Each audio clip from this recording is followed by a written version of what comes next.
你只是说了一句人妻才是最香的，下一刻你竟从万年单身狗重生到了一个人渣身上。他一个家暴男，却娶了家喻户晓的当红歌星，并且还为他生了一个乖巧的女儿。可自从结婚后，他却意外被公司辞退。都是你这个扫把星，才让我丢了工作。你不由得吐槽一句，前身是真混蛋。此时刚被原生家暴完的母女，在沙发上颤颤发抖，而抱着孩子的沈幼楚看到你一直盯着他时，他下意识地将婉婉又往怀里抱了抱，眼泪浸满了眼眶。他不是没有想过带着婉婉走，可是他自己本身就是个孤儿，而且家里的钱全都在你这个恶魔手上。见两人恐惧的模样，你深深叹息一声，既来之则安之吧。随后你缓缓站起身，打开灯，温馨的橘色灯光亮起，将整个房间照亮。看着眼前杂乱的一切，你无语地挠了挠头，随后先是打开窗户透气，然后默默地收拾着屋内的空酒瓶。沈幼楚依然抱着婉婉缩在沙发上没动，只是他的眼睛里闪过一丝诧异。你没有贸然去打扰这对母女俩，而是又从厨房拿起毛巾收拾起桌子，直至将屋内收拾得一尘不染。你早已大汗淋漓，于是你从卧室中拿出干净的衣服走进浴室。沈幼楚看着紧闭着的浴室房门，原本紧绷的身体终于松了一口气。他看着眼前被你打扫干净的房间，眼里流露着浓烈的不可置信。这个恶魔怎么突然转性了？妈妈，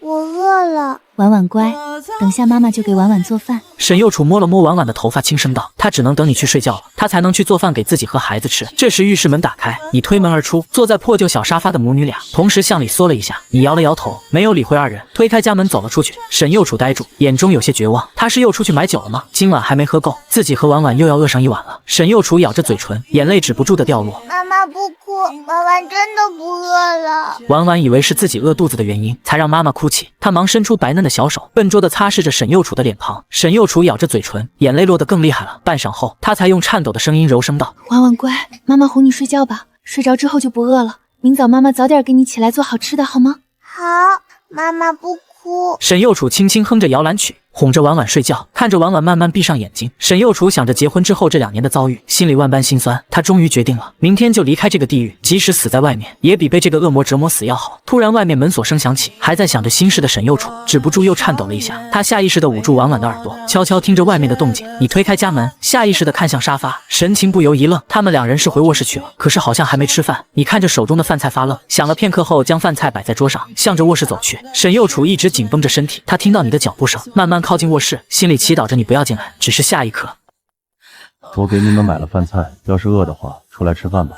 我今晚去侧卧睡了。闻言，沈幼楚猛然睁开眼睛，然后他又听到你的脚步声渐渐走远，房间内顿时又安静下来，只有沈幼楚紧张的呼吸声回荡在卧室中。婉婉不知何时睁开了眼睛，她明显听到了你的声音，正好奇地盯着紧闭的房门。今天那个难闻的爸爸竟然没回房间睡觉，而且好像还说给自己买了饭菜。想到饭菜，他又饿了，他吞咽了一下口水，期待地看着自己的妈妈。沈幼楚低下头，看着女儿期待的眼神，还是鼓起勇气，踮着脚悄悄地走到卧室门前，打开门，餐桌上饭菜的香气也扑鼻而来。沈幼楚眼睛一下湿润了，他竟然真的给自己母女买了饭菜。面对你突如其来的好，沈幼楚感到的不是高兴，而是发自内心的恐惧。他为什么会这样？他还想从自己手里得到什么？婉婉光着脚，迈着小短腿也跑了过来，扒着门缝看向外面。随后他的眼睛陡然一亮，口水更是不自觉地流了下来。但是他也没有擅自行动，而是抬起头，大眼睛一眨不眨地看向自己的妈妈。沈幼楚深深吸了口气，然后嘴角扯出一抹微笑，将婉婉抱起。婉婉乖，我们小点声吃饭。婉婉慌忙地点了点小脑袋，房间里的你当然听到了外面的声音。你深深叹了口气，叹完气后，你便思索了起来。刚刚买了饭菜之后，你才发现这个家里现在竟然只剩下1800多的存款了，得搞钱了。片刻后，你突然坐直身子，心想自己怎么一时没转过弯来呢？这里可是平行世界啊！你心情激动，伸手拿起手机不断翻阅着。过了一会，你的脸上扬起笑容。这个世界果然如记忆中一样，文化传承与娱乐圈和自己那个世界完全不同。一些让你皱眉的口水歌都能占据上热歌榜单。你紧握着手机，脑海里快速思索着，原是一首经典歌曲，慢慢在你的脑海里浮现。想着想着，你渐渐支撑不住，只能拖着疲惫的身体慢慢进入了梦乡。第二天早晨6点整，你轻轻地打开房门，走出卧室，餐桌上和厨房里已被收拾得一尘不染，应该是沈幼楚昨晚吃过之后收拾的。你站在原地想了一下，便悄悄地走进了卫生间洗漱去了。你知道沈幼楚一般早上8点钟才会起来做饭，因为原先的你每次都要睡到10点多才会起床，只有等你起来喝完酒之后，他们娘俩才能吃你吃过的剩饭。你下意识地又叹了口气，然后飞快地洗漱着。房间里的沈幼楚其实已经醒了，但是他不敢出去。外面的洗漱动静消失，房门响起又关上。沈幼楚抿着嘴，眼睛盯着卧室的房门，好奇你又出门干嘛去了。等了半天，外面还是没有动静。沈幼楚看了眼身边还在熟睡的婉婉，想了想，还是鼓起勇气悄悄下了床，打开卧室门走了出去。房间里酒味已经变得很稀薄，新鲜的空气顺着窗户吹进来的，味道很好闻。这种情况让沈幼楚有种不真实感，已经很久没有闻到过这种清新的味道了。沈幼楚来到窗户边，看向外面的世界，不知不觉有些呆住了。直到这一刻，他才突然想起自己才24岁。不知过了多久，房门声再次响起，沈右楚整个人被惊醒，然后下意识的全身紧绷，机械似的转过身体。你也尴尬的愣在了原地，没想到沈右楚竟然已经醒了。你洗漱过后就发现家里没菜了，所以刚买了些肉蔬菜还有大米回来，两人都愣住了。你这才彻底看清面前这妻子的模样，很是漂亮，比原世界那些网红明星都漂亮许多，只是她太瘦了，脸上更是苍白的过分，应该是营养不良的原因。看到这，你心里是又痛又恨又尴尬，太畜生了，这么好看的媳妇竟然这么虐待，真是该死。那个早啊，我先做饭去了。你率先打破了这份尴尬，拎着菜快速的走进了厨房。沈右楚简直不敢相信自己的耳朵和眼睛，他竟然向自己问好了，而且他什么时候学会的做饭？沈右楚默默地看着厨房里正在忙碌的背影，一种极大的委屈感袭上心头，他死死咬着嘴唇，眼眶渐渐湿润。这算什么？可怜我，良心发现吗？妈妈，婉婉这时睡醒了，找不到妈妈，她光着脚丫子就跑了出来，刚出来，她的小鼻子就闻到了饭菜香味，转头瞪着大眼睛看向厨房。厨房里的你自然也看到了这个小家伙，便咧开嘴冲着他笑了笑。不料婉婉害怕的往沈右楚身后缩了缩，你无奈的摸了摸鼻子，不一会饭菜就已做好。你看向还拘谨的站在远处的两人道：洗漱一下，过来吃饭了。婉婉明明已经在吞咽着口水了，但她还是没有动。沈右楚也是有些惊悚的看着眼前的这一幕，你本来有些期待，但是看到两人这防备的模样，心中的期待不由沉入了海底。你沉默了一下，又叹了口气说道：你们先吃。说完，你走进了侧卧。沈右楚没动，他看着侧卧的门被关上，又低头看了看女儿眼里的期望，心里也叹息一声。婉婉，吃饭去吧。餐桌上摆放着你做的小米粥，金灿灿的很诱人，还有2个小菜以及一小碗蒸蛋。看到蒸蛋的那一瞬间，婉婉眼睛一下子就亮了起来。妈妈，这是爸爸给婉婉做的吗？沈右楚一时有些语塞，他看着女儿期待的眼神，最终还是点了点头。婉婉的眼睛顿时更亮了，她迫不及待地挖了一勺蛋羹放进嘴里。这是爸爸第一次给我做饭吃，真好吃啊！沈右楚只是默默地吃着饭，他的心里很挣扎也很茫然，目光不自觉地转移到了侧卧那扇紧闭的房门上。你坐在侧卧里的书桌前，其实已经饿得不行，但你知道现在外面那娘俩还做不到和你坐在同一个桌上吃饭。你婉婉头将这些甩出脑袋，随后拿出手机点开了这个世界的平台，注销了原先这个还剩几千粉丝的账号，你重新注册了一个新号，习惯性地点开了平台上面的热搜榜单，然后下一刻你的眉头就皱了起来。这唱的是个什么垃圾？什么时候临时抱佛脚这种口水歌也能霸占热搜了？你心里有了打算，从书桌里找出几张已经尘封许久的取稿纸，这些都是以前沈右楚留下的。你将取稿纸平铺在桌面上，手中的笔飞快地在取稿纸上写着6线谱。原世界的你就是一个词曲家，现在只是时空搬运，这点小事根本难不倒你。只是短短片刻时间，一首完整的曲谱就出现在了你的面前。你迫不及待地从一旁衣柜中翻出一个吉他，然后你抱着吉他端坐在书桌前，酝酿了一下情绪，下一刻便闭上眼睛，手指轻轻扫动，琴弦随着吉他声从房间内传出。正在默默吃着饭的沈右楚突然愣住，他还会吉他？怎么可能？那个吉他是自己的。沈右楚很清楚，他不会弹吉他，至少以前不会。可现在这是怎么回事？伴随着吉他声，你的歌声也缓缓传来。因为梦见你离开。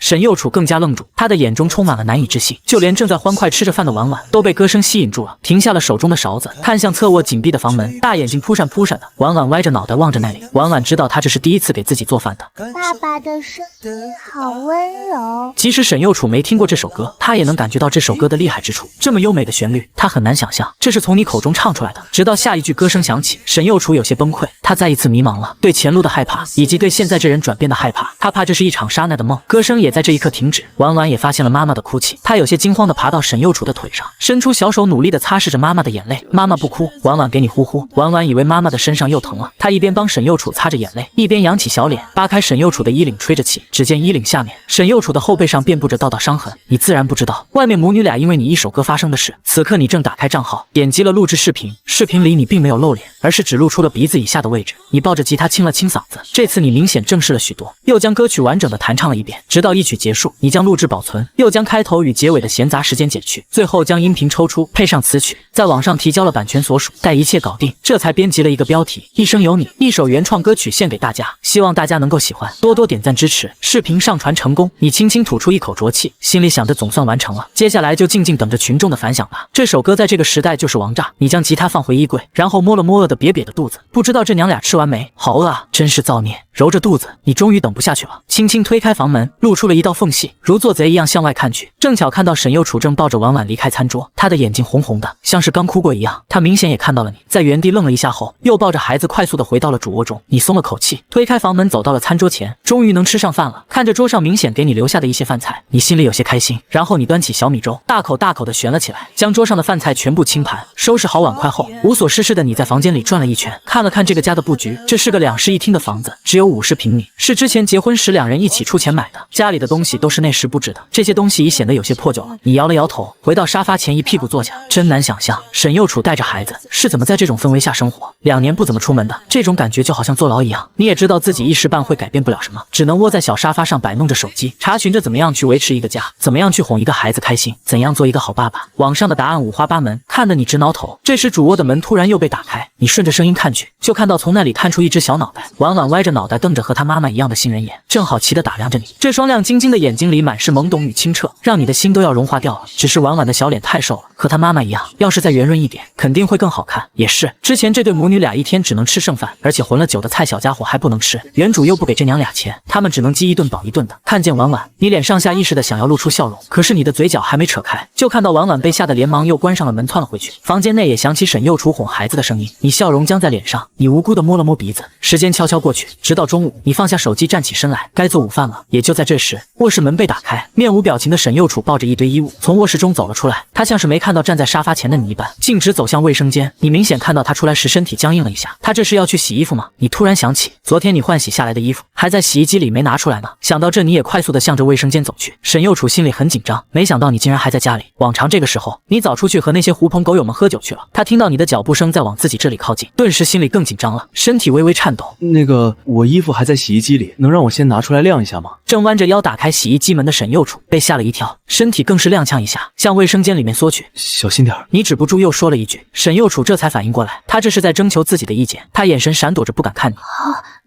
你先拿。谢谢。你紧握着拳头，手也有些颤抖，眼神中更是难掩愤怒和心疼。你刚刚清楚地看到了沈幼楚的脖子下面那一道道泛着紫红的血痕。你收拾着洗衣机里的衣服，没有继续看他，只是说道：一会儿我做午饭，记得喊婉婉出来吃饭啊。婉婉睡着了，等会儿你去喊她起床。沈幼楚又往里缩了一下，整个人显得异常慌乱。你知道自己在这只会给他压力，无奈地摸了摸自己的鼻子，拿起洗衣机里的衣服，你快速地来到了阳台上晾起，然后走进了厨房。卫生间内抱着衣服的沈幼楚还愣在原地，直到厨房里烟火升起，他才回过神来。他颤抖地将衣服放进洗衣机，目光却不自觉地往厨房飘去，心里想着他到底怎么了。沈幼楚下意识地摸了摸自己的鼻子，然后突然又愣住。他什么时候有的这个习惯？沈幼楚就这样待在洗衣机前，听着滚筒的转动声，心里异常复杂。直到衣服全部洗好，他拿出衣服走到阳台开始晾起，而那个男人一直在厨房里热火朝天的忙碌着。婉婉没有等到沈幼楚叫他自己醒了，两只小手还在不停揉着睡眼朦胧的大眼睛。下一刻，他看到厨房里忙碌的你时，一双漂亮的大眼睛里明显亮了一下，然后他便好奇地趴在厨房门框边看着你的背影。沈幼楚晾好衣服，回过头来就看到了这一幕。小小的婉婉满脸期待，厨房里的你忙忙碌碌。沈幼楚精神一下子有些崩溃，他飞速转身背靠着墙，双手捂住脸，慢慢蹲下身体，眼泪无声地掉落下来。这是他很久很久以前做梦才会出现的场景。这次你依旧没有与他们同桌吃饭，将饭菜端到桌上后，便匆匆地走出了家门。听到房门声响起，沈幼楚胡乱地抹干脸上的泪痕，站起身来抱住婉婉来到了餐桌前。莫人知道他现在的心情是何等复杂，就连他自己都不知道自己在想些什么。饭菜还是如早餐那般美味，小家伙已美美吃上了蛋羹。可是娘俩的这顿平静的午饭很快就被开门声打破，他们下意识地抬起头，就看到你拎着一大袋东西推开门走了进来。婉婉身体往沈幼楚那凑了凑，手里挖着蒸蛋的小勺子还放在口中，她的一双大眼睛跟着你的动作而转动。你眼皮低脸，没敢去看这一对受惊的母女，只是走到沙发前将手中的袋子放下，然后开口：我给你买了点药膏，你记得用一下。还有，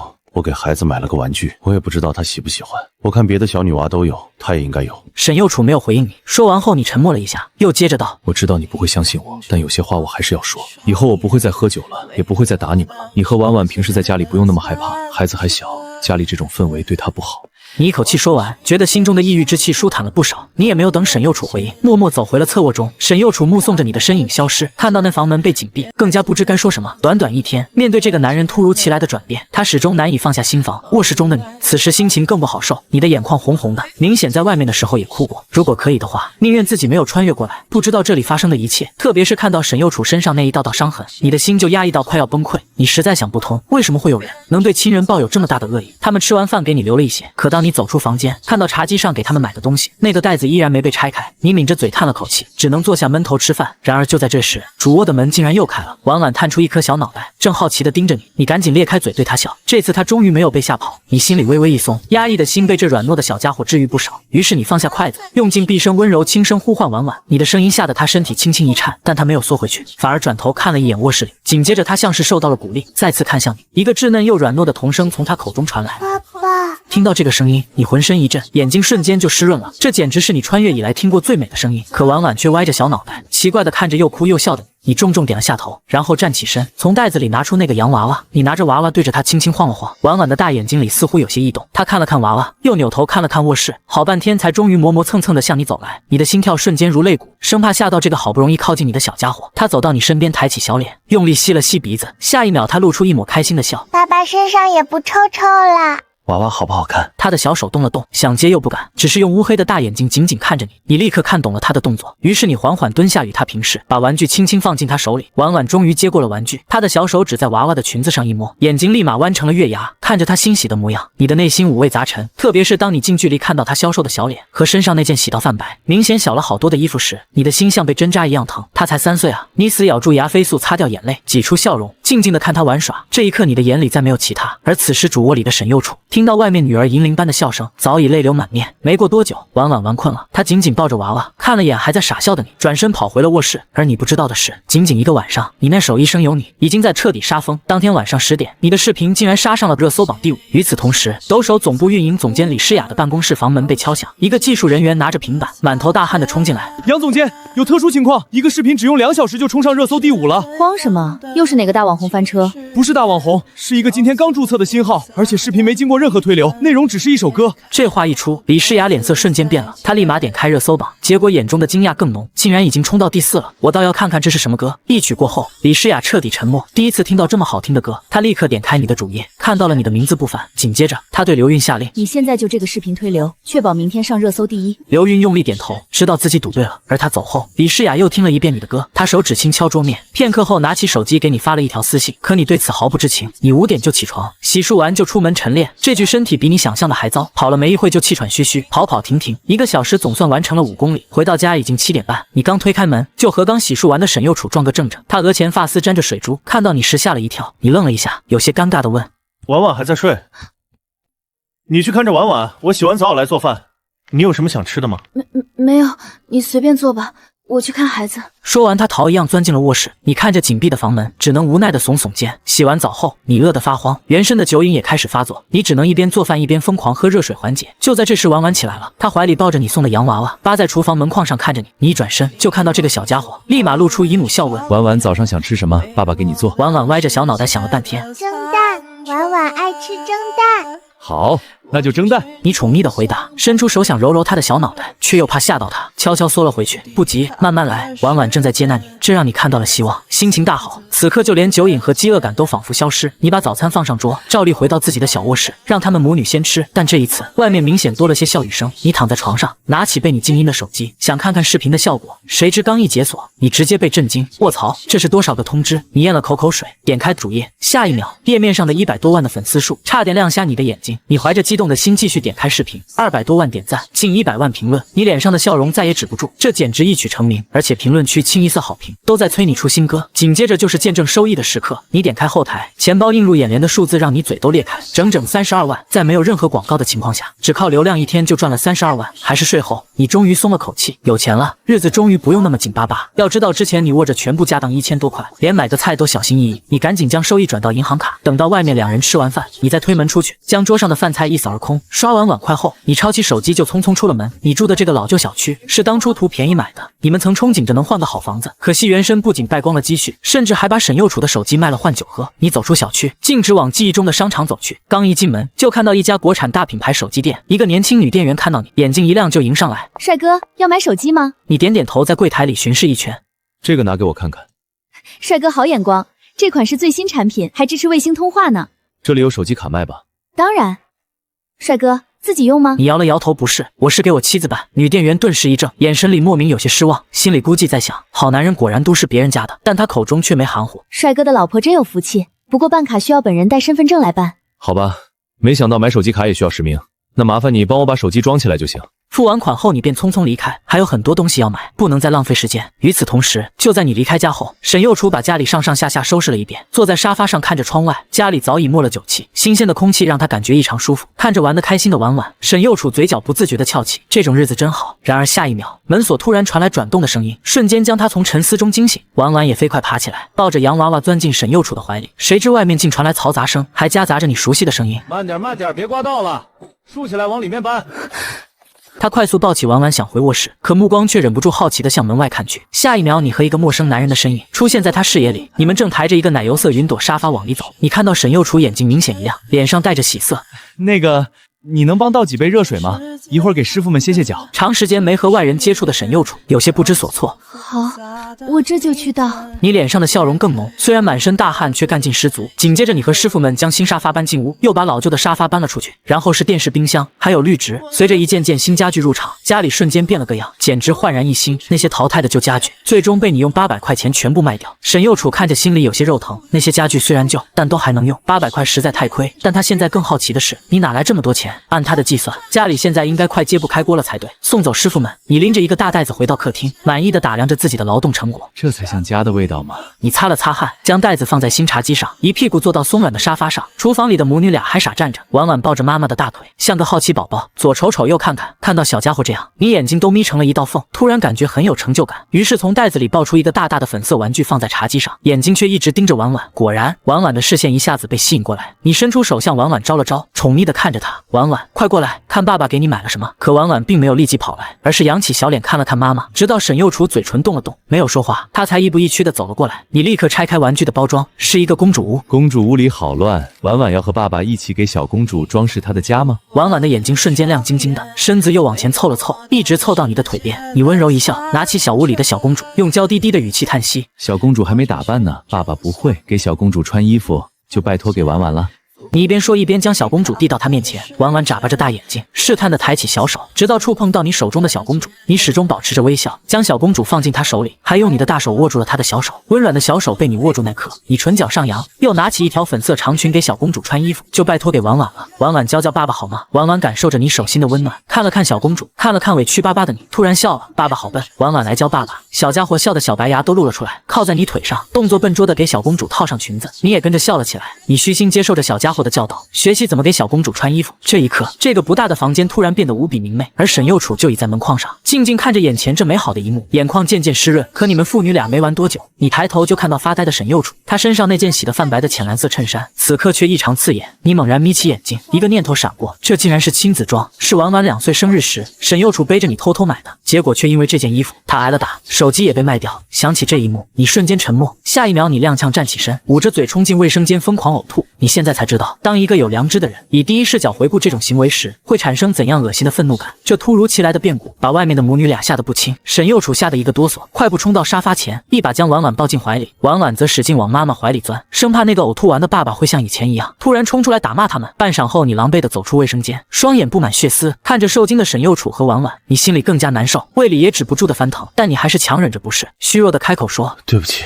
吓到你们了，我只是有些不舒服。一想到自己正占据着这个恶魔的身体，你就感觉有千万只蚂蚁在身上爬。看着他们依旧戒备的眼神，你重重叹了口气，默默地走进厨房。婉婉可能还没玩够，你带着她再玩一会儿吧，我来做午饭。沈右楚仔细看着你的侧脸，那么熟悉又那么陌生，最终他点点头，抱着婉婉坐回了沙发上。婉婉偷偷探出小脑袋，发现你还是那个温柔的爸爸后，小脸上终于又扬起笑容。直到午饭做好，饭菜的香味飘荡在客厅，可沈右楚却看到你将饭菜端上桌后，又默默回到了侧卧。他嘴角动了动，却一个字也说不出来。吃饭时，婉婉含着小勺子，突然皱着小眉头问：妈妈，为什么爸爸不和我们一起吃饭了？沈右楚正小口嚼着一块小炒肉，这是他最爱吃的菜，因为你不能吃辣，他已经很久没吃过了。听到女儿的问话，他不自觉看向侧卧，又转回头，他突然笑了，笑得如春花绽放。那是因为爸爸妈妈都还没备好呀。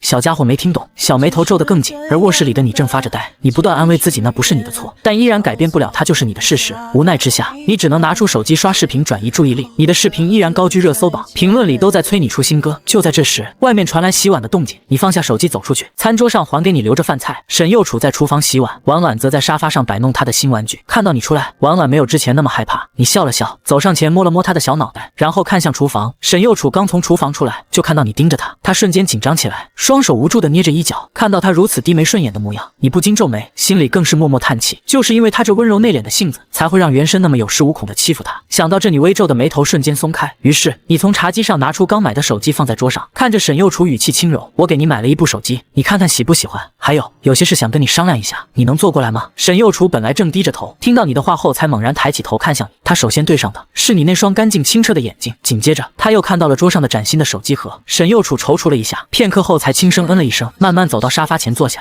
有什么事要商量吗？他的声音很轻，你得支棱起耳朵才能听清。可你没有回答，而是拿起桌上的手机盒，自顾自地拆开，拿出天青色的新手机。你简单设置了一下，直接递到沈右楚的面前。这手机给你，手机卡需要你自己去办，我已经把我的号码存了进去，以后我要是不在家，有什么事可以给我打电话。你一边说着，一边又从口袋里掏出一沓钱放在他面前。这是你刚取的现金，下午没事带孩子出去转转吧，总是待在家里也不好，有什么想买的就买点，特别是衣服，你看你们俩的衣服都小了许多，还有办张银行卡吧，带着现金不安全。你碎碎叨叨着，一口气将心里的想法全都说出来。然而沈右楚只是抬起头，紧紧盯着眼前的你，听着你的碎碎念叨，他的眼眶慢慢泛红。你见他迟迟没有拿过手机，只能无奈地摸了摸鼻子，是不喜欢这个手机吗？我看着颜色挺好，又是最新款才买的，如果不喜欢的话，可以再去买个喜欢的。谁知沈右楚却又深深看了你一眼，不，我挺喜欢的，谢谢你。他的声音依然很轻，带着哽咽和轻微的颤音。就在这时，你们两人眼神突然对视，你不自然地瞥向别处，心里却是松了口气，喜欢就好，不用谢。好了，我先吃饭去了。说完，你立刻站起身，快步走到餐桌前，大快朵颐起来。其实沈右楚心里还疑惑着，你哪来这么多钱？但他没问，他只是拿起桌上的新手机仔细看着，一边的婉婉也凑了过来，好奇地看着妈妈手里的新东西。沈右楚顺势摸了摸小家伙的脑袋，一大一小就这么盯着手机研究起来。吃完饭后，你出了一身汗，本想洗个澡，但这娘俩今天竟一直待在客厅里，搞得你很不好意思。最终你只能有些郁闷地又回到侧卧中，直到下午5点，外面的天终于不再那么炎热。只见沙发上的沈右楚踌躇了一会，还是将桌上的钱拿起，紧接着他领着婉婉走出了家门。婉婉已经很久没有出门过了，她很喜欢出去外头玩，但之前妈妈从不带她出去，爸爸又不允许他们出去，所以这次出门她显得异常开心。小家伙一手拿着洋娃娃，一手牵着妈妈，一路蹦蹦跳跳，一双圆溜溜的大眼睛更是到处张望着。外面的一切对于他来说都是充满了新鲜感，只是沈右楚有些拘谨，他行走的脚步不自觉地加快，看着路上来来往往的行人，他莫名有些自卑，特别是他与婉婉身上这身不合身的衣服，让他总感觉别人的目光总会不经意多看自己两眼。商场不远，他依稀记得穿过2条街就到了这里，与他记忆里的商场变化有些大。仅仅2年，这里好像装修得更加精致了。一进门他就看到了一个手机店，里面有办手机卡的柜台。沈右楚犹豫了一下，就领着孩子走了进去。店里的人挺多，店员们都显得忙忙碌碌的。好久没有与人交流的沈右楚有些茫然地站在原地，好在有一个女店员发现了他，主动走上前来，先摸了摸婉婉的脑袋，然后脸上挂着笑容说道：“小家伙真乖，美女是要买手机吗？”听到有人夸婉婉，沈右楚脸上也扬起了笑容：“我想办张手机卡，现在能办吗？”女店员脸上依旧挂着微笑，一边说话一边将沈右楚引导到柜台前：“可以的，这边请，我们这里有好几种套餐供您选择，不过能问一下您是什么品牌的手机吗？如果是我们店品牌的手机，办理手机卡是有优惠的。”听到优惠，沈右楚眼睛亮了一下，他迅速从口袋中拿出手机，递到女店员面前，轻声询问：“这个可以吗？好像就是你们这个牌子的，而且是上午刚买的。”女店员神情一愣，她再次仔细地看了眼沈右楚，今天卖出的最新款手机本就没2个，又是来办手机卡的。女店员自然想到了上午的你，原来这对母女就是上午那个帅哥的老婆孩子吗？只是他俩怎么都那么熟，而且穿着也明显不合身。那个帅哥看着不像是对妻女不好的人啊。女店员有些想不通，但她没有多问，脸上依旧挂着微笑，惊呼道：“原来上午过来买手机的帅哥就是您的先生吗？您可真是太幸福了，这是你们这里最新款手机呢，有这个手机您可以办理这个套餐，充值100送100，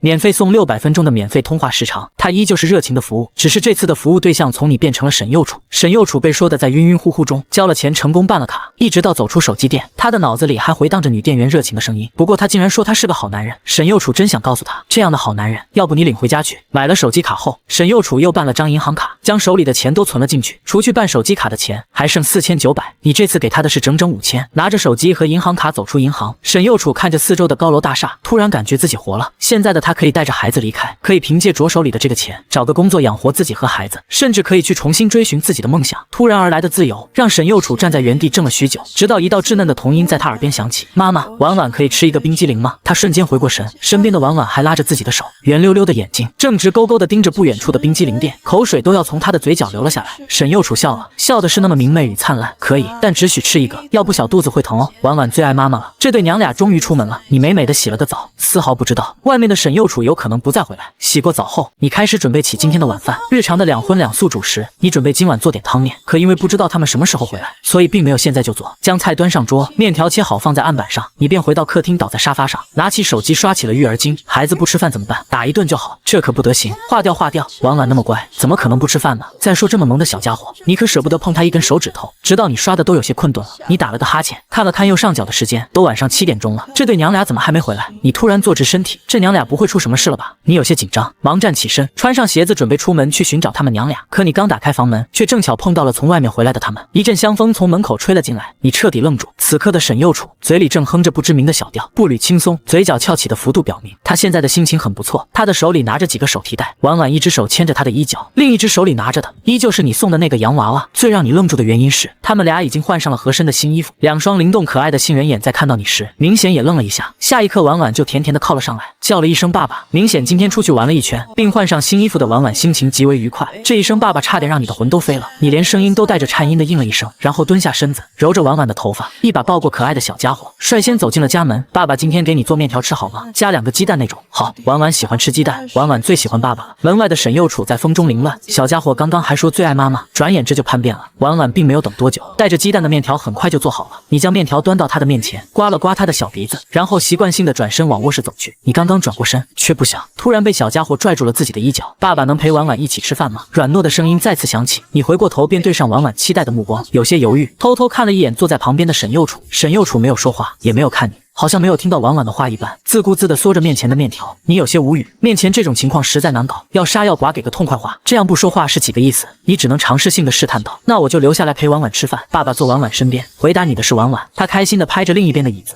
你摸了摸鼻子，表情不自然地从厨房又端来一碗面条，坐在了婉婉的身边。妈妈坐在左手边，爸爸坐在右手边，中间的婉婉第一次被爸妈簇拥着，脸上的笑容就没断过，就连吃饭都格外卖力起来，直接将满满的一碗面条吃得干干净净。最后还是沈幼楚怕小家伙吃撑了，不准他再吃，小家伙这才罢休。只是饭后，婉婉想让爸爸妈妈一起陪自己玩公主屋的愿望却落空了，最后只有你一个人陪着婉婉玩耍。而沈幼楚吃过晚饭后，便独自回到了主卧。对此你也能理解，能让你上桌一起吃饭，沈幼楚肯定已经做了极大的心理斗争。你将自己带入到沈幼楚的立场，想了想，如果是自己在遭受到以往的那种对待后，想让自己和仇人和睦相处，自己肯定做不到。不对，如果是自己，那原来的你肯定现在连尸体都找不到，直接剁碎了喂狗那种。一直陪着婉婉玩到晚上9点钟，婉婉已经困到不时点着小脑袋，但她依然不愿意去睡觉。这期间你也发现了一个很严重的问题，那就是婉婉如今已经3岁了，可是小家伙到现在都不会自己脱鞋子。要知道正常3岁的孩子都到了上幼儿园的年纪，对此你也知道，这是之前不健全的家庭环境导致，不能急于一时，但你还是感到无比揪心。沈幼楚就是在这时从卧室走了出来，他没有说话，只是默默注视着沙发上的你与婉婉，眼神中的意思清晰明了。你秒懂，将婉婉从沙发上抱起，在她的小脸上亲了一口后，眼带笑意道：婉婉，该睡觉了，明天爸爸再陪你玩，好吗？婉婉原本快要眯起的眼睛微微睁开，她看了看你的脸，又扭头看了看沈幼楚，然后小脑袋突然埋进爸爸的脖颈间。婉婉今晚想和爸爸睡。突如其来的话语让你有些不知所措，也让沈幼楚脸色微微泛黑。最怕空气突然安静，你面带无辜的看向沈幼楚，这可是小家伙自己的想法，真不是你撺掇的。沈幼楚暗暗攥紧拳头，这小白眼狼枉费自己照顾他这么久，这才2天就被敌人的糖衣炮弹腐蚀了，最终还是小家伙得逞了。沈幼楚简单给他洗漱一番，小家伙美滋滋的钻进了爸爸的被窝，婉婉像只树袋熊一样抱着你的脖子不愿松手，你也任由他这样抱着自己。这是你第一次哄娃睡觉，又想起网上的育儿经验，于是温柔的给婉婉讲着睡前故事。很快，婉婉心里无比的满足，沉沉的睡了过去。翌日清晨，婉婉还在熟睡，你依旧早早起了床，轻手轻脚的推开卧室门，来到客厅，准备出去晨跑。下一刻，你像是不敢相信一样，揉了揉自己的眼睛，客厅茶几上的药膏竟然不见了，你眼睛逐渐发亮，脸上更是扯出一抹会心的笑容。今天你是带着愉悦的心情出的家门，晨跑、洗澡加做饭，你总共花费2个多小时。做完早饭之后，今天还有一项任务，叫女儿起床。婉婉被你温柔的声音唤醒，她揉了揉惺忪的睡眼，在看到你的第一时间，可爱娇憨的笑容就逐渐在脸上绽放开来。小家伙伸出2只软嫩的双臂，一副要爸爸抱抱的姿态，你立刻伸出手轻轻的将他抱起，为他将昨天刚买的新衣服穿上，这才抱出门去洗漱。你有在视频上学过怎么去照顾小孩子，可理论终归是理论，现在一实践起来，你才知道有多么的难。小家伙的身体太过娇嫩，你不敢用力，所以整个过程都显得笨手笨脚的，特别是给小家伙扎头发时，显得力不从心，忙活了半天，到最后只能扎成歪歪扭扭的。爸爸是大笨蛋。婉婉看到镜子中自己歪斜的头发，嘟着小嘴嘲笑起你，你捏了捏他的小鼻子，惹得婉婉不由咯咯咯的嬉笑，也伸出小手去捏你的鼻子。沈幼楚从卧室出来，就看到父女俩这温馨的一幕，他没有说话，只是默默地走进厨房将早餐端出，或许连他自己都没发现，他的嘴角早已在不经意间微微翘起。一家3口简单的吃了一顿早饭后，你并没有将婉婉还给沈幼楚，而是继续带着婉婉来到沙发前，玩起了公主屋。只是这次你在和婉婉玩耍期间，不经意地给她小脑袋里灌输了一些很简单的数字，从1到10的数字。在发现婉婉的问题之后，你就暗暗制定了一个计划，在平时的玩闹中培养小家伙自主学习的计划，从简单的数字开始，到一些生活常识，你会慢慢教导婉婉。显然这不是一朝一夕就能成功的，但好在婉婉非常聪明，之前只是没人教她这些，现在在你不经意的引导下，她很快就记得了其中的一些知识。而且你发现自从昨天沈幼楚回来后，好像突然变了一个人一样，明显多了一些往日不曾有过的神采，这是个好现象，让你心里舒服了许多。沈幼楚一边下载着平台等软件，一边观察着这对父女之间的互动。此时他也发现了你在潜移默化的教导着婉婉，他不动声色的看着，心里泛起了一丝丝甜蜜。他早就想教导孩子，只是之前的家庭环境，他们生活都已很艰难，他哪有能力去像一个正常的母亲一样教导婉婉。沈幼楚收回目光，看向手机屏幕，不愧是最新款手机，软件的下载速度很快，仅仅几秒钟，几个软件就已下载完成。沈幼楚在登上自己微信的瞬间，就有未读信息弹了出来，是之前跟了他2年的小助理楚楚。他的微信总共就那几个人，除你以外，还有之前公司的楚楚的信息，从他结婚后一直到前2天，一直不间断的在发，大都是问他的近况，只是他一直没能回复。看着这一连串的信息，沈幼楚心里微暖，当即回了一句：不好意思啊，楚楚，之前一直没能回你信息，我现在挺好的，不用担心。信息发送后没2秒钟，对面的信息秒回了过来：沈姐，你终于活了，你还以为你结婚后就不愿意搭理我了呢。沈姐，你不知道，自从你消失后，公司里流言蜚语四起，特别是那个讨厌的刘丽，这2年都嚣张的不行，逢人就说你的坏话，说你活该，真是气死人了。看到楚楚的信息，沈幼楚小嘴微微抿起，刘丽说的没错，自己确实是活该。之前在公司时自己一直压着刘丽一头，退圈后刘丽会这样也是情理之中。楚楚，你最近怎么样？生活还好吗？沈幼楚没有回应楚楚的话，而是问起了她的近况。挺好的，沈姐，放心好了，我可是打不死的小强，只是我想沈姐了。沈姐，你还会复出吗？沈幼楚怔了一下，眼神中流露出一丝渴望，自己还会复出吗？他扭头看了看你，又看了看婉婉，片刻后眼神中的渴望慢慢淡去，应该不会了。不过楚楚要是想我的话，我们可以找时间约出去见一面呀。此时江城市中心的天美娱乐大厦中，一个身高1.6米左右的小姑娘放下肩膀上的重物，双手更是激动地拿着手机不停敲打着，但很快一道尖锐的女声将她从开心中唤醒：赵楚楚，你在偷懒吗？快点干活！你还以为你是之前当红小花的助理吗？不想干的话，趁早滚蛋！声音的主人是长着一张狐媚子脸的女人，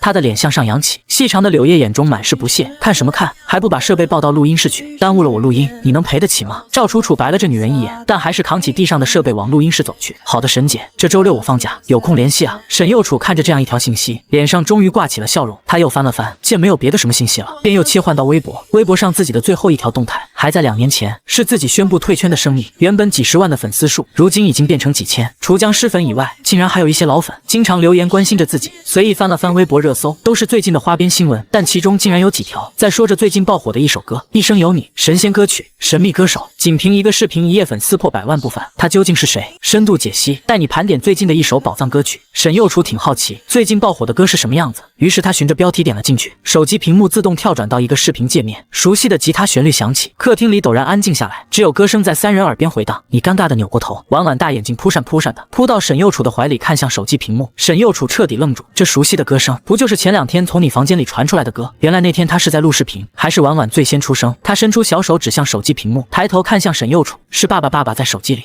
是爸爸呢。沈幼楚摸了摸小家伙的脑袋，回应道：他现在才明白，为什么你会有那么多钱给家里置换家具，点赞数都几百万了，能没钱吗？他扭头望向你，那线条分明的侧脸，眼神复杂莫名。婉婉得到妈妈的回答，更是开心的又扑回你的怀里，2只小短手捧着爸爸的脸，大眼睛里全是亮光，奶声奶气，爸爸好温柔。婉婉也要唱歌，2只软乎乎的小手按在自己脸上，你眼神逐渐融化，同样用2只大手捧起女儿的小脸。婉婉也喜欢唱歌吗？喜欢。婉婉弯起大眼睛，毫不犹豫地回答你，笑容更加灿烂。好呀，那爸爸教婉婉唱歌，等婉婉学会了，就到手机里唱，好吗？婉婉不停点着小脑袋，然后开心地对着你的侧脸用力地亲了一下。得到奖励的你顿时喜笑颜开，在小家伙满是崇拜的眼神下，飞速地跑回侧卧，将吉他拿了出来，回到沙发上，你抱着吉他调了调弦，扭头就看到沈幼楚和婉婉都是眼睛一眨不眨地望着自己，你脸罕见地红了一下，然后抚着琴弦。今天爸爸创作一首专属于婉婉的儿歌，爸爸先唱一遍给婉婉听，下一遍爸爸唱一句，婉婉跟着唱一句，好吗？婉婉欢快地点头，小脸上充满了期待。这首歌叫《勇气大爆发》，婉婉听好了。说完，你轻轻扫动琴弦，轻快的旋律随之在客厅里响起。婉婉的节奏感竟然出奇的好，她摇头晃脑地跟着旋律轻轻摆动着，不由自主的也跟着小家伙摆动着身体。看着着这对动作频率一致的父女，沈幼楚眼神渐渐软化，一抹笑容悄悄浮现在他的脸上。他竟然也加入了你们的节奏，一家人第一次全部沉浸在欢乐的海洋中。这一刻，就连客厅都明媚起来。跟着歌声，婉婉握起小拳头，做了个冲压的超人手势。你这时也放下手中吉他，跟着小家伙一起做着手势，然后伸出手指轻轻点在婉婉的峭壁上。婉婉扑到你的怀里，两只小短手紧紧揽住你的脖子。爸爸，婉婉喜欢这样的爸爸，你不要变回以前那样了好吗？婉婉软糯的声音在耳边响着。你微张着嘴巴，眼中突然水雾弥漫，把婉婉紧紧抱在怀里，脸深深的埋在婉婉的衣服下。爸爸再也不会那样了。声音沙哑又带着坚定。沈幼楚看不见此刻你的表情，他此刻早已泪流满面，但他脸上却挂着笑容。他知道以前的日子再也不会出现了，再也不会。还是你最先将情绪调整回来，将吉他放在身边，将婉婉抱到自己的腿上。婉婉，那你们现在来学歌了，我唱一句，你跟着爸爸唱一句好吗？好的。婉婉非常迅速的答应了。接下来的时间变成了父女二人的教学时间，整整一上午，客厅里都回荡着两人的歌声。见两人沉浸在学歌中，沈幼楚默默地做起了午饭，只是他做的明显没有你的手艺好，惹得吃饭时婉婉一直嚷着以后都要吃爸爸做的饭，这让沈幼楚吃醋的白了小家伙一眼，心里更是愤愤不平。小没良心的，这才2天就被收买了，这种家庭氛围让你很舒心，才像是真正一家人该有的模样。婉婉学得很快，只用了3天时间，就将《勇气大爆发》这首歌完整的唱了出来。在婉婉的强烈要求下，你也给婉婉拍了视频发了平台。视频里的婉婉穿着粉色的公主裙，头戴蝴蝶结，小小的身体跟着音乐一晃一晃，可爱极了。你在拍摄时脸都笑开了花，满脸都是这是我的女儿，你骄傲的傲娇表情。在一边看热闹的沈幼楚不经意间看到你的脸色，差点憋笑到岔气。他是第一次见到你竟然还能有这副模样。这3天时间，因为你的良好表现，沈幼楚与你的关系缓和了不少，至少沈幼楚现在会主动与你说上2句话。谁都没有想到，不犯这个账号的第2个视频竟然是首儿歌，歌曲依然是原创，依然是那么好听。平台总部刘韵在第一时间就发现了这个视频，在看完整个视频之后，他想都没想就给了最大的推流。这么萌的奶团子，这么好听的歌，刘韵一脸姨母笑，整张嘴都咧到了2颊。紧接着平台热搜又炸了，一生有你的风波还未彻底落下，勇气大爆发的风暴就已刮起。这次视频的热度来得更加迅猛，仅仅1下午，点赞数就来到了500万，评论数更是多到离谱。这也导致晚上的时候，你不得不再次将手机静音，抱着婉婉坐在沙发上，乐此不疲地刷着评论区。评论区个个都是人才，你刷着根本停不下来。我要有这么个女儿，我不允许方圆百里有黄毛。这是点赞最多的一条评论。翌日周六，你刚刚晨跑结束，擦着汗推开家门，就看见沈幼楚穿着新买的吊带睡裙从卫生间里出来。她明显刚洗完澡，正吹着头发翘脸，被热气吹得微红，两人大眼瞪着小眼。你的脑海里突然冒出一句诗来：天然去雕饰，清水出芙蓉。这用在此时沈幼楚的身上正好。见你像只呆瓜一样紧盯着自己，沈幼楚下意识地捂住胸口，脸上逐渐充血，就连耳垂都开始泛红。明明两人都结婚2年多了，现在这感觉竟好像刚在一起的小情侣一般。早啊！沈幼楚尽量让自己冷静下来，与你打了个招呼，迈向卧室的脚步不由得加快。你简单回了一声，沈幼楚没再说话，逃也似的跑回了卧室。你无奈的笑了笑，将脑子里的胡思乱想甩掉，哼着歌走进了卫生间，洗澡做饭叫婉婉起床，日常3件套。你推开卧室门的时候，婉婉还在熟睡中，她小嘴微张着，四仰八叉的躺在你的大床上。经过这几天正常的饮食与睡眠，婉婉脸色水灵了许多，虽然还是那么瘦，但精神面貌肉眼可见的好了许多。你坐在床边看了一会，俯下身子轻轻捏了捏小家伙的鼻子。婉婉起床吃饭了。躺在床上的小家伙撅了尖小嘴，微微睁开眼，当看到你时，嘴角2侧止不住的上扬，然后他慢吞吞的伸出小短手，抱住你的脖子。爸爸，奶声奶气中带着撒娇。你笑了笑，伸手将他抱起，走出卧室门，将他放到洗手台前的凳子上。小家伙这2天都是自己洗脸刷牙，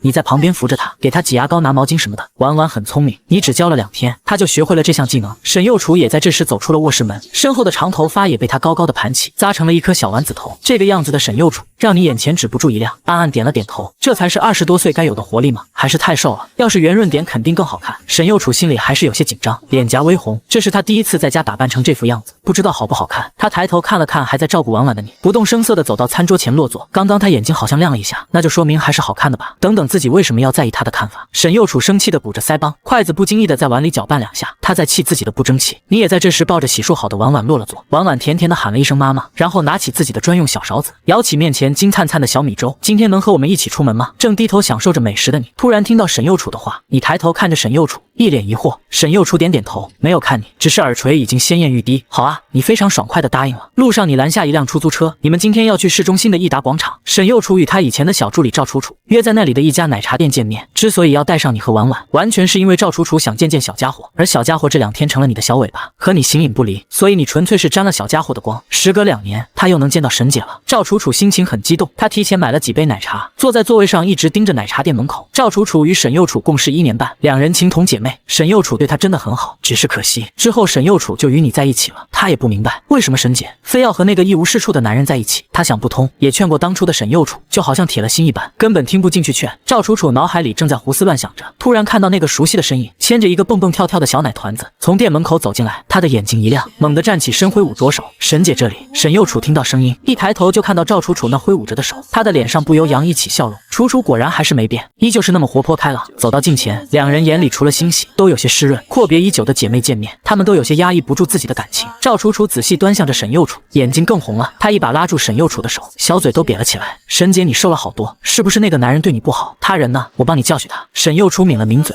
与赵楚楚一起坐下，又将婉婉抱在身边坐下，这才开口：楚楚不用担心，他现在待我挺好。你呢？我走之后，你工作还顺利吗？我也挺好的。沈姐，你都不知道我多想你。两人相互询问着近况，聊了一阵后，赵楚楚才将视线移到小家伙身上。小家伙刚刚在旁边一直乖乖的，赵楚楚只顾着与沈幼楚叙旧，一直没仔细看他。现在仔细一看，眼睛立刻亮了起来，和沈姐长得好像，简直是一个模子刻出来的。特别是那双灵动的大眼睛，一眼就能让人喜欢上这个小家伙。沈姐，这就是婉婉吗？对你好像好可爱啊。赵楚楚一边说着，一边离开座位，蹲在小家伙前，伸出手摸了摸小家伙的小脸，然后他的眉头又微微皱起。小家伙与沈姐一样，都是那么瘦。赵楚楚现在心里无比气愤，她敢肯定，那个一无是处的男人肯定对沈姐与孩子不好。越想越气，她现在恨不得当面质问那个男人。于是她抬起头看向沈幼楚：“沈姐，不是说她也会来吗？人呢？”沈幼楚也能感觉到赵楚楚对你的敌意，只是她不知道该怎么说，只能尴尬地笑了一下。婉婉想吃冰激凌，去给孩子排队买冰激凌了。赵楚楚自然看到了沈幼楚脸上的神色，她心里顿时更气了。她的沈姐本就是温柔清冷的性子，现在这份温柔清冷里又多了一些怯懦，她能感受得到，怕吓到孩子。赵楚楚只能冷哼一声，回到座位上，暗地里却咬牙切齿的想把你给弄死。赵楚楚刚想说话，却又突然顿住，眼神也逐渐犀利起来，看向奶茶店门口。沈幼楚一愣，脸上表情更加尴尬，他以为是你来了，导致楚楚的敌视。刚想转身去看，一道略显尖细的声音从他背后响起：“赵楚楚，你还有空喝奶茶？我交给你的工作做完了吗？刘丽，你有完没完？今天是休息日。”赵楚楚脸色难看，像只炸毛的小猫一般，死死盯着说话的人。沈幼楚转过身，这才看清来人是刘丽，之前与自己一个公司的当红小花，走的也是实力派歌手的路。这不是沈姐吗？沈姐不在家，老老实实相夫教子，出来找楚楚做什么？刘丽眼带笑意，口中说出的话却满是嘲讽。沈幼楚还没说什么，身边的赵楚楚先怒了：“刘丽，管好你自己吧，现在不是工作日，你少在这阴阳怪气。沈姐，我们走，这里有只疯狗乱吠，会影响我们的心情。”赵楚楚说完，抱起婉婉，拉着沈幼楚的手就要离开，却不想刘丽一步挡在他们身前。她看着沈幼楚，眉角轻跳，又笑了：“哎，沈姐，你怎么这么瘦了？日子不好过吗？不好过和妹妹我说一声，我还能施舍施舍，谁叫我心善呢？你看楚楚现在就在我手下打杂，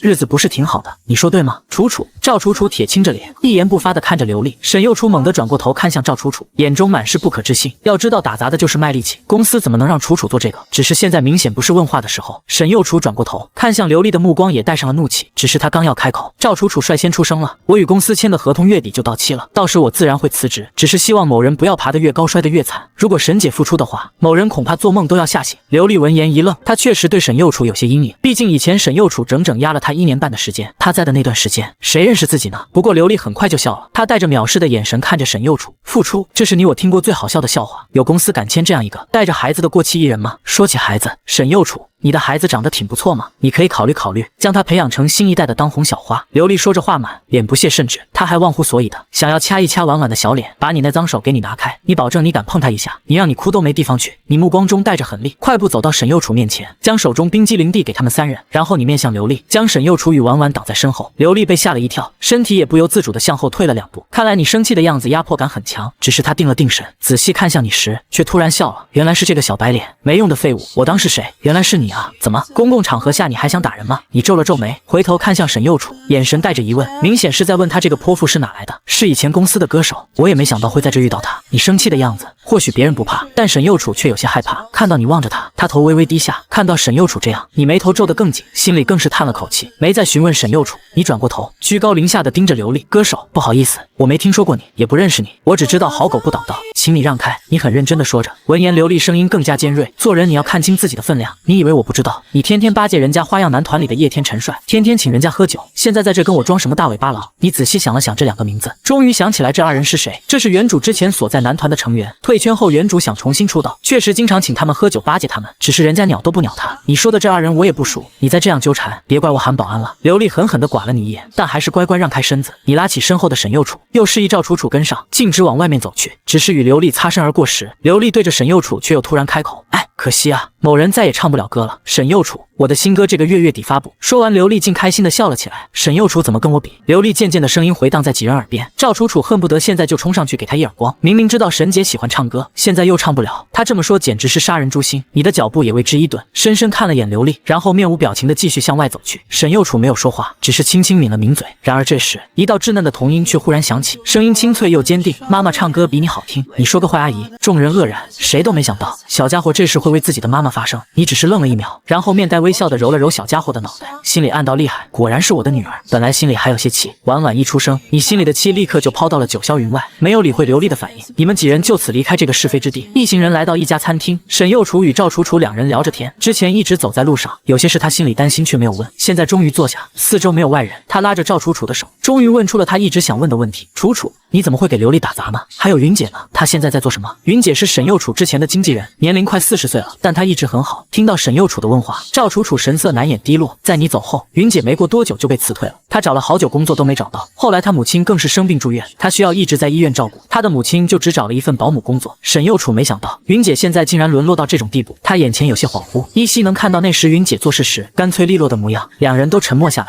沈右楚抿了抿嘴，他知道这一切都怪自己，若不是自己的任性，云姐不会这样。他为自己违抗过那么多次公司的命令，自己有前途时，公司自然不会说什么，自己拍拍屁股说退就退。可想而知云姐会遭遇什么样的对待。气氛有些沉闷，几人草草吃过饭后，赵楚楚又与沈右楚说了一会话，便匆匆离去。沈右楚的心情一直很低落，本来你们一家三口约好下午陪婉婉去游乐园玩，可是他现在连玩的心情都没有了，你自然能感受到他的心情，想说些什么，但最后还是没有说出口。其实你也不懂为什么沈右楚当初像是被灌了迷魂药一样，要和你结婚，原主不知道，你更不知道。沈右楚想回家了，他想一个人静静，只是当他看到婉婉期望的眼神时，又有些于心不忍。为了不让婉婉要失望，最后你们一家三口还是来到了游乐园。小家伙很开心，他是第一次来到游乐园，拉着你的手就要往里冲。沈右楚这时也勉强打起了精神，他不想以后婉婉回忆起第一次的游乐园之旅时，自己是悲伤的。一家人率先体验了旋转木马，之后又玩了几个项目，天色也在不知不觉中暗淡下来，游乐场也亮起了七彩灯光。最后一个项目是摩天轮，等你抱着婉婉与沈右楚开门坐进里面时，婉婉已经趴在你怀里熟睡过去。摩天轮缓缓上升，地上闪烁着七彩光芒的建筑逐渐缩小，但你不知道的是，沈右楚也是第一次来游乐园玩，更是第一次坐摩天轮。他的一双杏眼好奇地看着座舱外，眼睛里面闪闪发亮。他看着窗外，你看着他，许是察觉到了你的目光，他的耳垂慢慢泛红，娇嗔地白了你一眼。你还是第一次见到这种目光，有些吃不消。摩天轮上自带的灯光照着他消瘦的脸，你突然感觉有些晃眼。摩天轮还在缓缓上升，下一刻城堡内的四处几乎在一瞬间同时往空中放起了烟花。烟花绽放的这一刻，你清晰地看到沈右楚脸上露出一抹倾城的微笑，那是发自内心的笑，你都有些看呆了。摩天轮这时也慢慢升到最高处，烟火更加清晰，沈右楚的俏脸也更加迷人。你不用再像之前那样害怕。烟花声中，你的声音有些轻。沈右楚没有听清，转过脸来看着你，带着疑问。你没有看他，继续看着空中绚丽的花火，轻声说道：你太温柔了，这样不好，会被欺负。你不用再像以前那样害怕，我知道的。你想唱歌，我也知道你有很多事想要去做，放心去吧，婉婉有我照顾呢。沈右楚没有回应，你转过脸来，就看到他脸上已是两行晶莹，他抿着嘴，眼睛一眨不眨地望着你，眼神中那浓烈的委屈与复杂，像是要将你淹没。你一下子就紧张了起来，不明白好端端的，怎么突然就哭了呢？你是谁？沈右楚一直紧紧盯着你，那双杏仁眼中已是水雾一片，清脆的声音不大，但落在你心间却是那么响亮。你默然，空气渐沉默，似乎连烟花的声音都消失了。好半天，你才朝他温柔地笑了笑，然后开口，声音突然有些沙哑：我是陆范。沈右楚继续看着你，你的笑容让他感觉自己的心跳突然乱了，如小鹿乱撞一般。你的回答更是他想不到的。他看着你清澈到发亮的眼眸，眼泪突然落得更快。他抱着自己的双腿，将脑袋埋下，轻声抽泣，然后开口：对啊，你是陆范，你不是他，还能是谁呢？我给你讲个俗套的故事吧。以前孤儿院里有个小女孩，她很胆小，但孤儿院里一直有个比她大1岁的哥哥保护她。有一天，她被一群男孩欺负了，那个哥哥将她挡在身后，始终没让她受到一点伤害，自己却是遍体鳞伤。那时在她眼里，那个比她大1岁的哥哥就是她的天。可是在那之后，哥哥就消失了，直到后来她长大了，再次见到了那个哥哥，也如愿以偿地嫁给了他。你听完后却有些哑然，现在终于明白了一些事。沈右楚抬起头，泪眼朦胧，整个人显得那么孤单又可怜，终于将他心底的秘密说了出来。没人懂他的倔强，所有人都为他不值，只有他自己坚信自己是值得的。可是结果却是那么糟糕，他也曾无数次后悔过，直直到现在的你出现，他问他是谁，他说他是陆范，这就够了。你突然能理解沈幼楚的心情了。看到你眼中的温柔与爱惜，沈幼楚再也忍不住，直接扑到你的怀里，与婉婉抢着你怀里的位置，小声的抽泣着。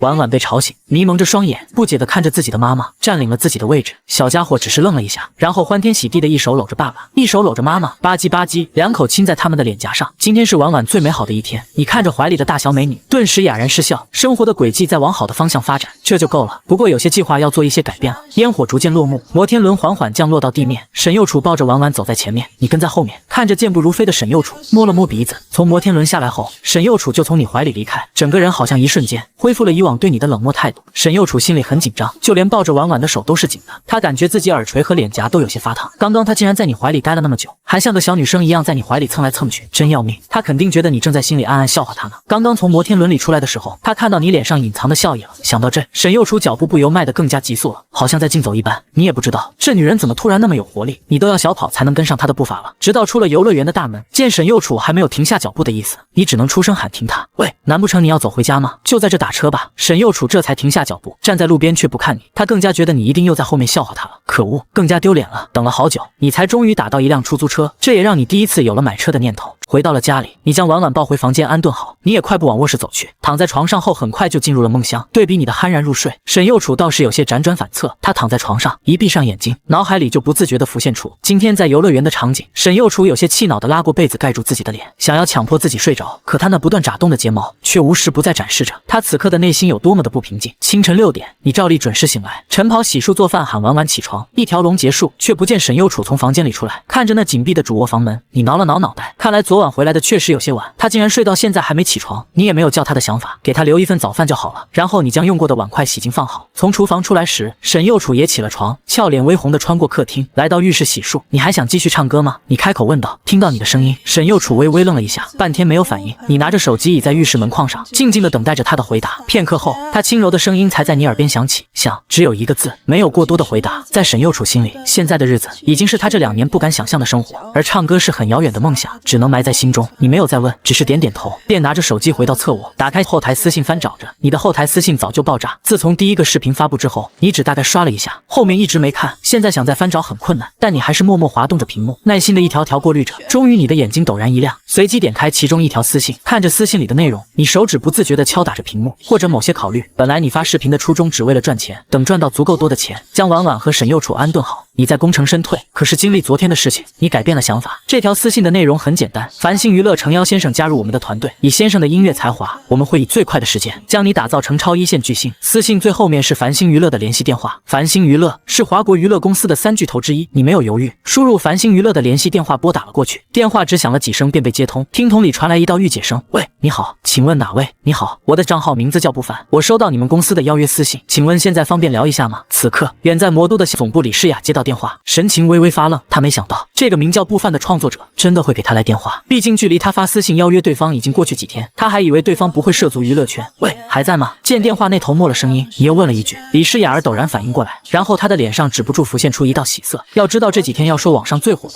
无疑就是这个神秘的家伙不凡先生。我是繁星娱乐人力行政部副部长李诗雅，请问你是要加入我们繁星娱乐吗？李部长，不好意思，我暂时没有涉足娱乐圈的想法，但是我想给你们推荐一个歌手，不知道贵公司有没有这个意愿？李诗雅不由有些失望，苦笑着摇摇头。她想要的是不凡。不凡先生是这样的，我只是副部长，如果是你要来的话，以你的名气，我完全可以自己做主。可是若是别人，这个你不用担心，我推荐的人唱歌的水准绝对一流，而且我会给他作曲写歌。不凡先生，我懂你的意思了，我得跟上面请示一下。行，那我等你消息。5个小时后，对方的电话打了过来。不凡先生，我们已经商量好了，可以让你推荐的人加入公司，但是上面的意思是，目前你只有2首歌存在，而且还有1首是儿歌，你不要误会，这2首歌都很好，但是上面还是想要再看看你作曲的能力，不知道方便不方便？果然，仅凭2首歌，对方不相信你的能力，作曲是吗？可以。你的回答简单明了。李诗雅的内心本来挺坎坷，但听到不凡这么干脆的答应，她的心里不由升起一些欣慰。今天她为了这事奔波了许久，她相信不凡的才华，可是上面还是有些怀疑，但最后公司还是同意给不凡一个机会。正好最近华音给了几个娱乐公司一个难题，他们最近因为这个难题邀请了许多词曲人，可惜没有能入演的，最后都被 pass 掉了。如果不凡能解决这个难题，公司将再也不会怀疑他。不凡先生，具体的事宜我们可以见面聊吗？这边边还是需要你过来一趟，进行现场作词作曲。李诗雅非常诚恳地说道，她也想见一见这位神秘的家伙究竟长啥样。你想了一下，在家除了带孩子，其他也没什么事，于是爽快地答应了。好的，什么时间地点？魔都，如果可以的话，明天就过来最好，毕竟越早越对你越有利，更能体现你的价值啊。那就明天下午吧。电话挂断后，你便订了明天上午10点的机票。不一会你竟沉沉睡了过去。外出的沈幼楚领着婉婉回来时，就看到熟睡着的你。婉婉走到沙发前，轻轻地依偎在你的怀里。梦中的你只觉得有只小猫一直在蹭自己的脸，你有些喘不过气，猛地惊醒。婉婉欢快的笑声回荡在你的耳边，你低下头，这才发现原来是自己的宝贝女儿，用温软的小手捏住了自己的鼻子。爸爸吃饭了。你会心一笑，突然觉得这样的日子很不错。饭菜的香味这时也从餐厅飘了过来，让你感觉肚子有些发饿。沈幼楚的身影随之从厨房走出来，手上端着2碗米饭。他看了你一眼，轻声道：“看你一直没醒，我就做了饭，色香味俱全，看得你都饿了。”听到你的夸赞，沈幼楚有些羞涩，他点点头，又返回厨房，端了1碗米饭上桌。一家人吃着饭，你往婉婉碗中加了1块小酥肉，转头看向沈幼楚说道：“我明天要出去一趟，暂时不知几天能回来。”沈幼楚正喝着汤，突然听到你的话，一下子被呛住，止不住咳嗽起来。你忙递上纸巾，面带担心。沈幼楚接过纸巾，背过身去擦着嘴。听到你突然要出去，他确实有些慌乱，他不知道该不该去问你要去哪。明明1周前还想逃的他，现在听说你要出门，竟然下意识的有些不悦。还是婉婉问了出来：“爸爸要去哪呀？”你揉了揉他的小脑袋：“爸爸要去给妈妈找工作了。”然后目光看向沈幼楚：“不好意思，没有问你的意见，就为你决定了。之前事情还没做好，就没跟你说。现在别人公司约我过去谈一下，这次谈成了，你就可以光明正大的付出了。繁星娱乐应该还是不错的。”他让自己唱歌。沈幼楚下意识的看向你，你很认真。两人对视间，沈幼楚杏仁眸子中突然弥漫上水雾，眼眶微微泛红，一双美眸突然温柔如水，这倒让你有些吃不消了，赶紧低头扒饭。沈幼楚没想到自己竟然真的有一天还能继续唱歌，而且还是这个男人主动为自己选择的。谢谢你，我喜欢唱歌，很喜欢很喜欢。沈幼楚轻声说着，声音越发坚定。他喜欢唱歌，而且他还想让楚楚和云姐更好，不再受欺负。自从和赵楚楚见面过后，他一直在担心着他们。不用谢，你喜欢这就够了。你抬头笑意温柔。翌日清晨，你们快回去吧，估计最多就那么1-2天，我就回来了，别担心。你叫停一辆去往机场的出租车，转身对着沈幼楚说道。沈幼楚点点头，眼中竟有不舍神色。明明之前他还恨不得逃离你，没想到短短几天时间，他会对你的离去而感到不舍。好好的出去2天，怎么搞得跟生死离别一样？你狠下心来不再看他，转身坐进出租车内，车子驶离，后视镜中的2道身影逐渐变小。你闭上双眸，心中说不出是什么滋味。3小时后，你刚下飞机就感受到了魔都的热情。对比江城来说，这里的人太多了，跟着汹涌的人潮，你艰难地挪动着身体，一直走到5号出口，才稍稍松口气。站在出口前，你看向外面举着牌子的大队人马，找着属于自己的名字。在来之前，你就与李诗雅约好时间，她会在出口这里接你。现场举牌子的人太多，好多都是粉丝接机，这让你找了许久才终于看到一个穿着职业套装的高挑女子，手里举的赫然是部范的牌子。你快步走上前去，对她挥了挥手：“你好，你是李部长吗？我是部范，现实名叫陆范，抱歉让你久等了。”李诗雅看着眼前的人，眼中闪过一丝诧异之色，但她很好的掩饰了起来。知道你年轻，但没想到会如此年轻，像大学刚毕业的一样，而且长着一张完全符合成为明星的脸。李诗雅不免有些遗憾，要是能签约你，那该多好。你好，我是李诗雅，这里人太多，我车停在地下停车场，现在正到饭点，咱们先找个地方吃饭再详谈。好，你点点头，与李诗雅并肩往外面走去。李诗雅果然是久经职场的人，她一边走着一边找话题与你聊着天。她本以为你这种小年轻不怎么会聊天，可接触下来却发现你竟然能跟上她的话题，侃侃而谈，一点都不像其他的小年轻一样腼腆，这让李诗雅不由又高看你一眼。果然优秀的人到哪都吃得开。你当然不知道，李诗雅又对你高看了一眼。如果你要是知道，肯定很无语，毕竟你有着2世的记忆，加起来50多岁的人了，要是这点情商都没有，那自己可以直接找个绳子了。2人上了车，你看着窗外繁华的魔都，李诗雅不时给你介绍着当地的特色。只一会2人就到了一家特色餐厅，等待上菜的时候，李诗雅才说起正事：“我就叫你陆先生吧，不知道你这次推荐的是谁？素人还是职业歌手？不知道李部长听说过沈幼楚没？以前是歌手，不过后来退圈了，现在算是复出吧。”谈起正事，你神色也认真起来。李诗雅皱皱眉，她听过沈幼楚的歌，2年前的当红小花，唱功确实很好。不过她皱眉的原因是，当初沈幼楚是因为恋情曝光被迫退圈，而且恋爱的对象好像还是个毫无作为的小白脸，这就很不好处理。李诗雅思索了片刻，将额前的一缕秀发撇至耳后，才定睛看向你：“我知道他，不知道陆先生与他是什么关系？知道他以前为什么退圈吗？”你看着李诗雅的眼睛淡淡道：“夫妻，她是我妻子。”便是久经沙场的李诗雅在听到你的回答时，也不由瞠目：“夫妻，他就是传说中的那个小白脸？开什么玩笑？难不成沈幼楚与那个离婚了，又找了一个？”看到李诗雅的表情，你猜到了他在想些什么，不由苦笑道：“你想的没错，我就是当初与他被曝光恋情一起退圈的那个。”李诗雅突然不知道该说什么了，她听过沈幼楚，但不知道他和谁在一起了。像以前你这种靠脸吃饭的偶像男团，她自然不会关注。她现在都有些怀疑，那2首歌是不是你写的了？你没有给他多想的时间，在看到他面带纠结时，继续说着：“让他加入你们公司很难吗？如果真为难的话，我再想办法。”法。而且我的要求不只是让他加入你们公司，我还希望他在你们公司要有最顶级的资源和自由，合同也不能卡。说到底还是利益问题。我相信有我的帮忙，繁星娱乐会更上一层楼。我还是希望你们能慎重考虑。你一口气说完，端起水杯淡定地喝了一口水。李诗雅面色凝重，明显有些为难。她开口说道：“说到底我们没有合作过，只凭你发布的那2首歌，可没有这么大的价值。沈佑楚唱功我是认可的，可娱乐圈讲究的不只是唱功，我相信你也清楚。”让他付出不难，但要的顶级资源、合同、自由，我们基本没有签过这种。这件事容我们再好好商量一下，这不是小事。李诗雅虽然没有明确拒绝，但话里话外都透露着这是基本不可能。你们可以商量，我在这也表达我的态度。不只是你们这次遇到的难题，以后你们需要歌，甚至是剧本，不管什么类型，只要你们开口，我都可以给你。我还是很希望我们能够成功合作的。你们这次让我来，不就是想看看我的能力吗？我来了，何不在看过之后再做决定呢？你淡淡说道，一副胸有成竹的样子。李诗雅深深地看了你一眼，这么自信的人，她还是第一次见。这就是传说中的小白脸，世人愚昧。最终李诗雅在吃过饭后匆匆离开了，她要去和公司商讨。临走时给了你一张房卡，等我消息。是她临走时说的最后一句话。你来到酒店房间，简单洗漱了一下，便躺在床上思考着，如果繁星不行的话，你还会去其他公司；如果都不行，大不了你多赚点钱，自己累点开个公司，带着沈佑楚猥琐发育得了。你丝毫没有发现自己的想法不知不觉间改变了，从刚开始只想做个咸鱼，到现在为了沈佑楚去奔波。短短的相处，你越来越为他们着想了，更是不自觉融入了这个小家庭。李诗雅的电话是在下午3点时打来的，她已经到了楼下，表示你需要与她一起去繁星大厦一趟。你没再多说什么，直接下楼与李诗雅会合。繁星娱乐的公司位于魔都最繁华的区域，一整栋大厦全是繁星娱乐的产业。此刻繁星大厦18层，董事长李天、人力部部长张浩，还有其他几个繁星娱乐的经理都在。张浩的脸色很难看。董事长、李副部长的业务能力我没话说，但是这次我觉得他对这个陆范太重视了。他以前就是个3无的艺人，现在竟然跟我们提这么离谱的要求，我觉得我们就是在浪费时间。对于张浩的抱怨，李天摆摆手，脸上带着和善的微笑，还是要给年轻人一些机会的嘛。这次先看看他的才华，不行的话，我相信小女也不会多说什么。看着董事长一副和蔼的模样，张浩只能憋着气，心里却在病腹诽着，还不是因为那是你女儿，你就偏心吧。李天看到张浩这副受气包的模样，又笑了笑。他作为公司董事长，自然不会女儿说什么就是什么。实际上他也听过那2首歌，只能用完美来形容。不过他没必要向张浩解释什么。至于说那2首歌是不是人家本人所作，是骡子是马拉出来溜溜就知道了。李诗雅带着你在这时到了会客厅，你从进门开始就看到不少这个世界上爆火的明星，他们每一个都是各自领域的佼佼者，果然是3巨头之一。这豪华程度看着就让人生出一种高大上的感觉。一进到会客厅，你就感觉在座所有人的目光都看向你，他们眼神里流露着各种神色。你很自然地落坐在客位上，一人对着一群，表情淡然。李天心里止不住升起一丝欣赏之意，这么年轻的小伙，面对这种阵势还能表现得这么大方，第一印象不错。好了，既然正主到了，那就开始吧。陆先生是吧？你的要求我们开会研讨了一下，沈佑楚签约可以，资源也可以按最顶级的给，但是合同不能自由，这个我们真给不了，没有这么签的，你应该能理解我的意思吧？你点点头，自然知道理解。所以合同签多久呢？李天呵呵笑着直视着你。5年，我们以最顶级的资源培养他，并且他想发什么歌参加什么活动，我们不限制。你眉头微皱，丝毫没畏惧他的目光，同样直视着他。5年太长，我相信我的能力，你们的资源加我的才华，1年之内他必是顶流。或许都不要1年，所以我最多能答应的是2年，余下1年给你公司带来足够多的利益就可以了。这2年沈佑楚的歌不需要你们操心，而且我可以免费帮你们繁星写歌，但数量有限，大话谁不会说？1年之内成顶流，你在做梦吗？你刚说完，就见坐在李诗雅边上的一个秃顶男人嗤笑了一下，眼神轻蔑地看着你说道。你只瞥了一眼他，你没有理会，去盯着李天。李天眯了眯眼，手指轻轻敲动桌面，脸上笑意越加明显啊。年轻人有自信是好事，2年也不是不可以，但这一切都要看你的实力。次请你过来，一方面是谈合作，另一方面最近华音下发了个全民活动，要求每个公司都要参与，但是只有1首歌能当选，我想拿下它，不知道你有没有这个实力呢？你微微点头，心想我来不就是为了这个活动吗？具体活动细则让李副部长跟你交接吧，那我就等待你的好消息了。只要你的歌被认可，我便可以马上签合同。李天轻轻笑着，做出了最后的决定，一切谈妥你也放松下来，站起身与李天握了握手，便和李诗雅离开了会客厅。李诗雅有些唏嘘，她没想到父亲会答应这么离谱的条件，不过这次的活动确实很重要，官方下场举办的活动，届时获得当选歌曲的公司自然会获得官方的青睐，其中的好处不言而喻。李诗雅在看你时眼神有些复杂，挺希望你能一鸣惊人的，这就代表着自己的眼光是对的，那时候公司的一些闲言碎语自然会不攻自破。看下吧，这是这次活动的细则，只有3天时间给你创作，希望你能如愿，我也希望我们能合作成功。李诗雅从抽屉中拿出一个文件袋，递到你面前说道。你打开文件袋，映入眼帘的是一个大大的标题，平凡的英雄。看到这几个大字，你的神色立马严肃起来，继续往下看去。办公室内很安静，只有你翻动文件的声音。你的表情是自穿越以来来最严肃的一次。你翻过文件，下面有几张照片。第一张是一群医生护士们穿着防护服，第二张是3个消防员，他们身后是被扑灭的大火，第3张是几名只有背影的战士，看不到他们的脸，第4张是快要倒塌的教室，一名教师正抱着一个孩子递给外面的人，而他的身后已空无一人，他是最后一个。看完所有文件，你将文件一一整理好，收起，深深吸了口气。李诗雅也在这时打破了办公室的这份安静。怎么样，你可以吗？你只有3天时间，3天后华英就要结束这次甄选了。你点点头，放心吧，交给我，3天内我肯定给你们，给他们一个满意的答复。说完，你将文件收起，站起身来。那就这样，你给我准备一些取稿纸，我回酒店慢慢研究好，我送你。他也不磨蹭，他知道3天时间想创作出一首好歌来很难。晚上9点钟，你洗过澡来到书桌前，将取稿纸平铺在桌上，提起笔默默地思考着。你思考了许久才决定下来，就它了，只要平凡。第2天，你简单吃过早饭，没有通知李诗雅，独自一人打车来到繁星娱乐。李诗雅还在办公室里忙着工作，突然看到你造访，她很是惊讶。你还有空来？你这只有3天时间啊，大哥，还不快去想歌曲？写什么歌？写完了。你笑笑在李诗雅的满脸震惊下，将取稿纸递给她，先看一下，你觉得这首应该可以吧？李诗雅像看怪物一样看着你，干练的御姐，少见的情绪有些失控。开什么玩笑？一个晚上能写出什么好歌来？她不会随便糊弄过去吧？李诗雅皱着眉接过取稿纸，她昨天还觉得这年轻人稳重优秀，今天对方就来打自己的脸了，她倒要看看他一个晚上写出来个什么。李诗雅将目光放到取稿纸上，看到歌名时，她还一脸淡定，可接下来，当她慢慢看完歌词时，整个人都惊呆了。这是什么神仙歌词？处处写着平凡，却处处透露着不平凡。通篇媒体一句英雄，却句句是英雄。这个歌词指点主题。随后，李诗雅又迫不及待地看向曲谱，片刻后，她忽然抬起头看向你，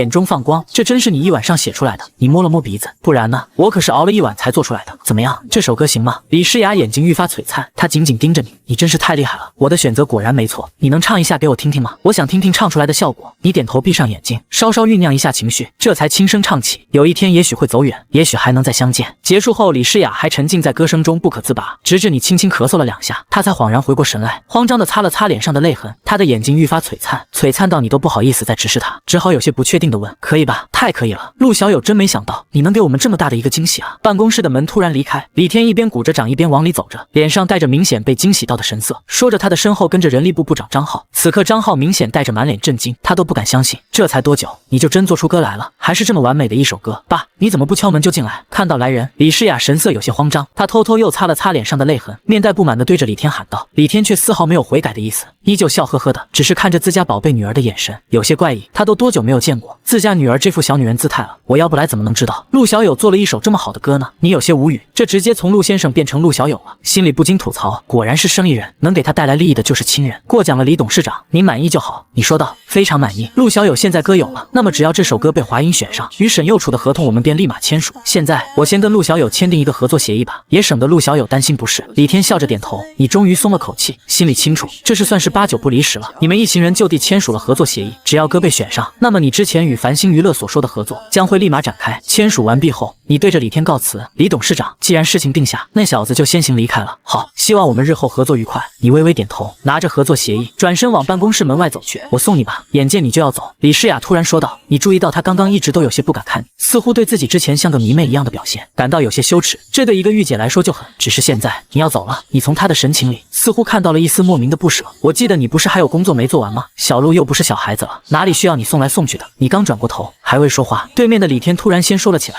你见状只好带着谢意对李诗雅笑了笑，谢谢李部长的好意了，我自己打车回去就好。说完，你转过身走出办公室，顺带将门轻轻关上，这才大步离开。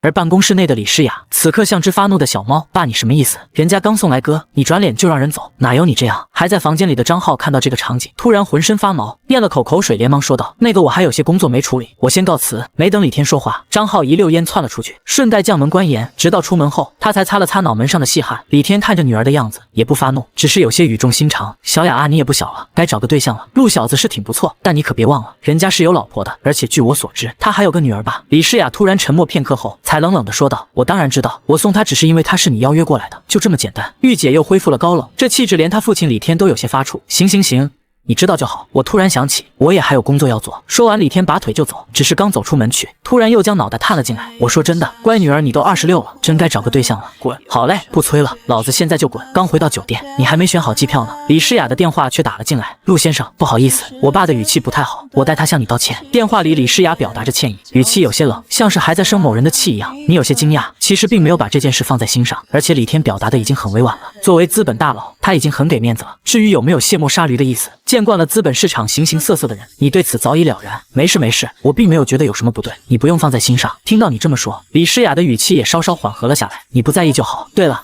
你现在在回酒店的路上吗？我现在已经到酒店了，我准备收拾一下，订好机票就回江城去。电话那头却沉默了一下，紧接着李诗雅的声音又传了过来。是这样的，陆先生，你最好再等2天。如果你的歌词被选上，估计华音那边还需要你的协助，毕竟词曲都是你做的，毕竟你对这首歌的理解最深。听到李诗雅的话，你打算回家的算盘落空，心里顿时空落落的。好吧，我知道了，那我就再待几天，到时你通知我。与李诗雅的电话挂断，你遗憾地放下手机，转头看向窗外飞逝而过的风景。你有些想家里的小家伙了，想到婉婉，连你自己都没发现，脸上莫名扬起了笑意，仿佛心有灵犀一般。沈佑楚的电话这时就打了进来，你接起电话，电话那头立马传来婉婉的声音：喂，是爸爸吗？是小家伙。即便看不见婉婉的样子，但你脸上依旧升起姨母般的笑容，回应道：是爸爸呀。婉婉这是想爸爸了吗？想爸爸。妈妈问你啥时候回来。此时的家里，婉婉双手捧着手机，窝在沈佑楚怀里，甜甜地说道。沈佑楚俏脸立即爬上红晕，无奈地白了小家伙一眼。明明是他吵着要打电话给爸爸，怎现在扯上自己了？自己可没有问过这话。那你跟妈妈说，爸爸还要再过几天才能回去呢。你偷偷笑着，心里猜想，肯定是这小家伙想要自己回去了，却搬出沈佑楚来。婉婉听到这话，明显有些不高兴，在电话里哼哼唧唧的，你嘴角微微翘起，换了个舒服的姿势趴在床上问道：婉婉，今天有没有好好吃饭呢？婉婉听到这话，立马抬头看了一眼自己的妈妈，然后像是做贼一般低着头小声地说道：有啊，可是婉婉更想吃爸爸做的饭。小家伙的语气极为认真，认真到将偷听的沈佑楚都给气笑了。这么小的年龄就会告状了是吧？拐着弯说自己做饭不好吃，然后沈佑楚就听到电话那头你的哈哈大笑声，刹那间沈佑楚的脸更红，他一把抢过手机，好了，今天和爸爸的聊天到此为止。喂，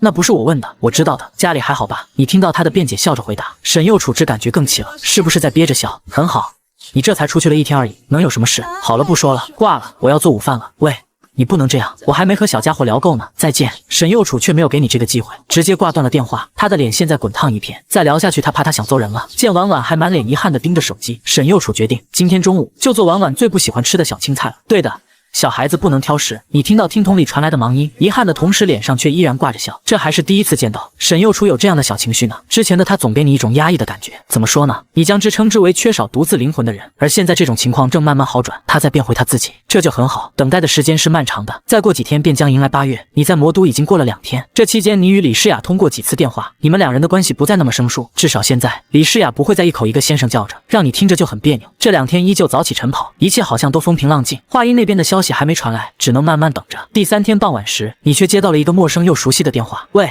是老陆吗？我是陈深啊。闻言，你飞速地梳理了一下原主的记忆，是原主以前上大学时的死党了。疯子吗？好久不见啊！想到原主记忆里陈深的人品和性格，你微笑着开口：有一个真心的朋友，貌似也挺不错的。老陆，你小子结婚后什么情况？电话也不接，信息也不回，是瞧不上兄弟我了吗？电话那头，陈深的责备声传来，只是里面隐隐带着的关心语气，让你止不住心里发暖。只怪原主结婚后，总想巴结着陈帅和叶天2人，连这个最好的兄弟都没时间搭理了。之前是我不好，你大人不计小人过，饶过我这次，以后见面请你吃饭，给你赔罪行不？说到心里，则又将原主暗暗骂了一顿，是人是鬼都分不清的玩意，太丢我陆范的脸了。哈哈，你说的，那你们下次见面聊，拜拜。说完，陈深便挂了电话。你刚挂电话，李诗雅就打来了电话，你的歌被华音选中了。据李诗雅说，那边的人只是一眼，就在万千投稿中选中了这首歌。李诗雅儿语气很激动，她给你打电话时，人已到了酒店楼下。她说华音那边准备拍摄一个 MV， 需要你这个词曲人去现场指导一下。你下了楼，李诗雅儿看到你时，捋了捋额前的碎发，双眸有些发亮。你摸摸鼻子，自动忽略了李诗雅儿的眼神。走吧。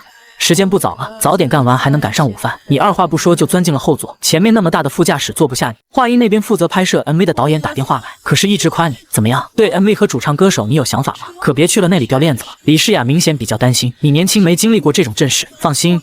我有数，你脸上丝毫看不出紧张。李诗雅从后视镜看了你一眼，发现你确实没什么紧张感，才没再说这事。2小时后，车子停在一栋大厦门前停车场，你们2人一同并肩走进大厦，应该是李诗雅事先与别人约好的。你们刚进入大厦，立马有一众人迎了上来。林爷爷，你怎么亲自下来了？这要让我爸知道，他还不得骂死我。李诗雅快步走上前去，拉着为首老人的手撒娇道：这个举动将你吓了一跳，玉姐撒娇，神仙也顶不住。为首的老人脸上绽放出笑容，满脸宠溺。林丫头，你少来这套，你爸还敢骂你，不揍他他就该烧高香了。玉姐罕见的脸红了一下，娇嗔道：好了好了，说正事吧，这位就是陆小友吧？果然英雄出少年，一表人才，老爷子好，承蒙夸奖哈。我是陆范。你礼貌地对着老人点点头。好，又有才华又有礼貌，不愧是能写出这首歌的人。我是负责这次 MV 的导演林思礼，你要是不嫌弃的话，也跟着李丫头一起喊你林爷爷就好。林爷爷那小子就却之不恭了。你脸上始终带着淡淡的笑容，好小姑啊，那咱们就上楼去吧。林思礼非常高兴，连称呼都变了，他直接拉起你的手往电梯里走去，一点也没有介绍他身后其他人的想法，你只能被迫跟上。但你还是与那些中年人点头示意了一下，电梯直接升到了20层。刚出电梯，林思礼就将你拉进了录音室中。小鹿，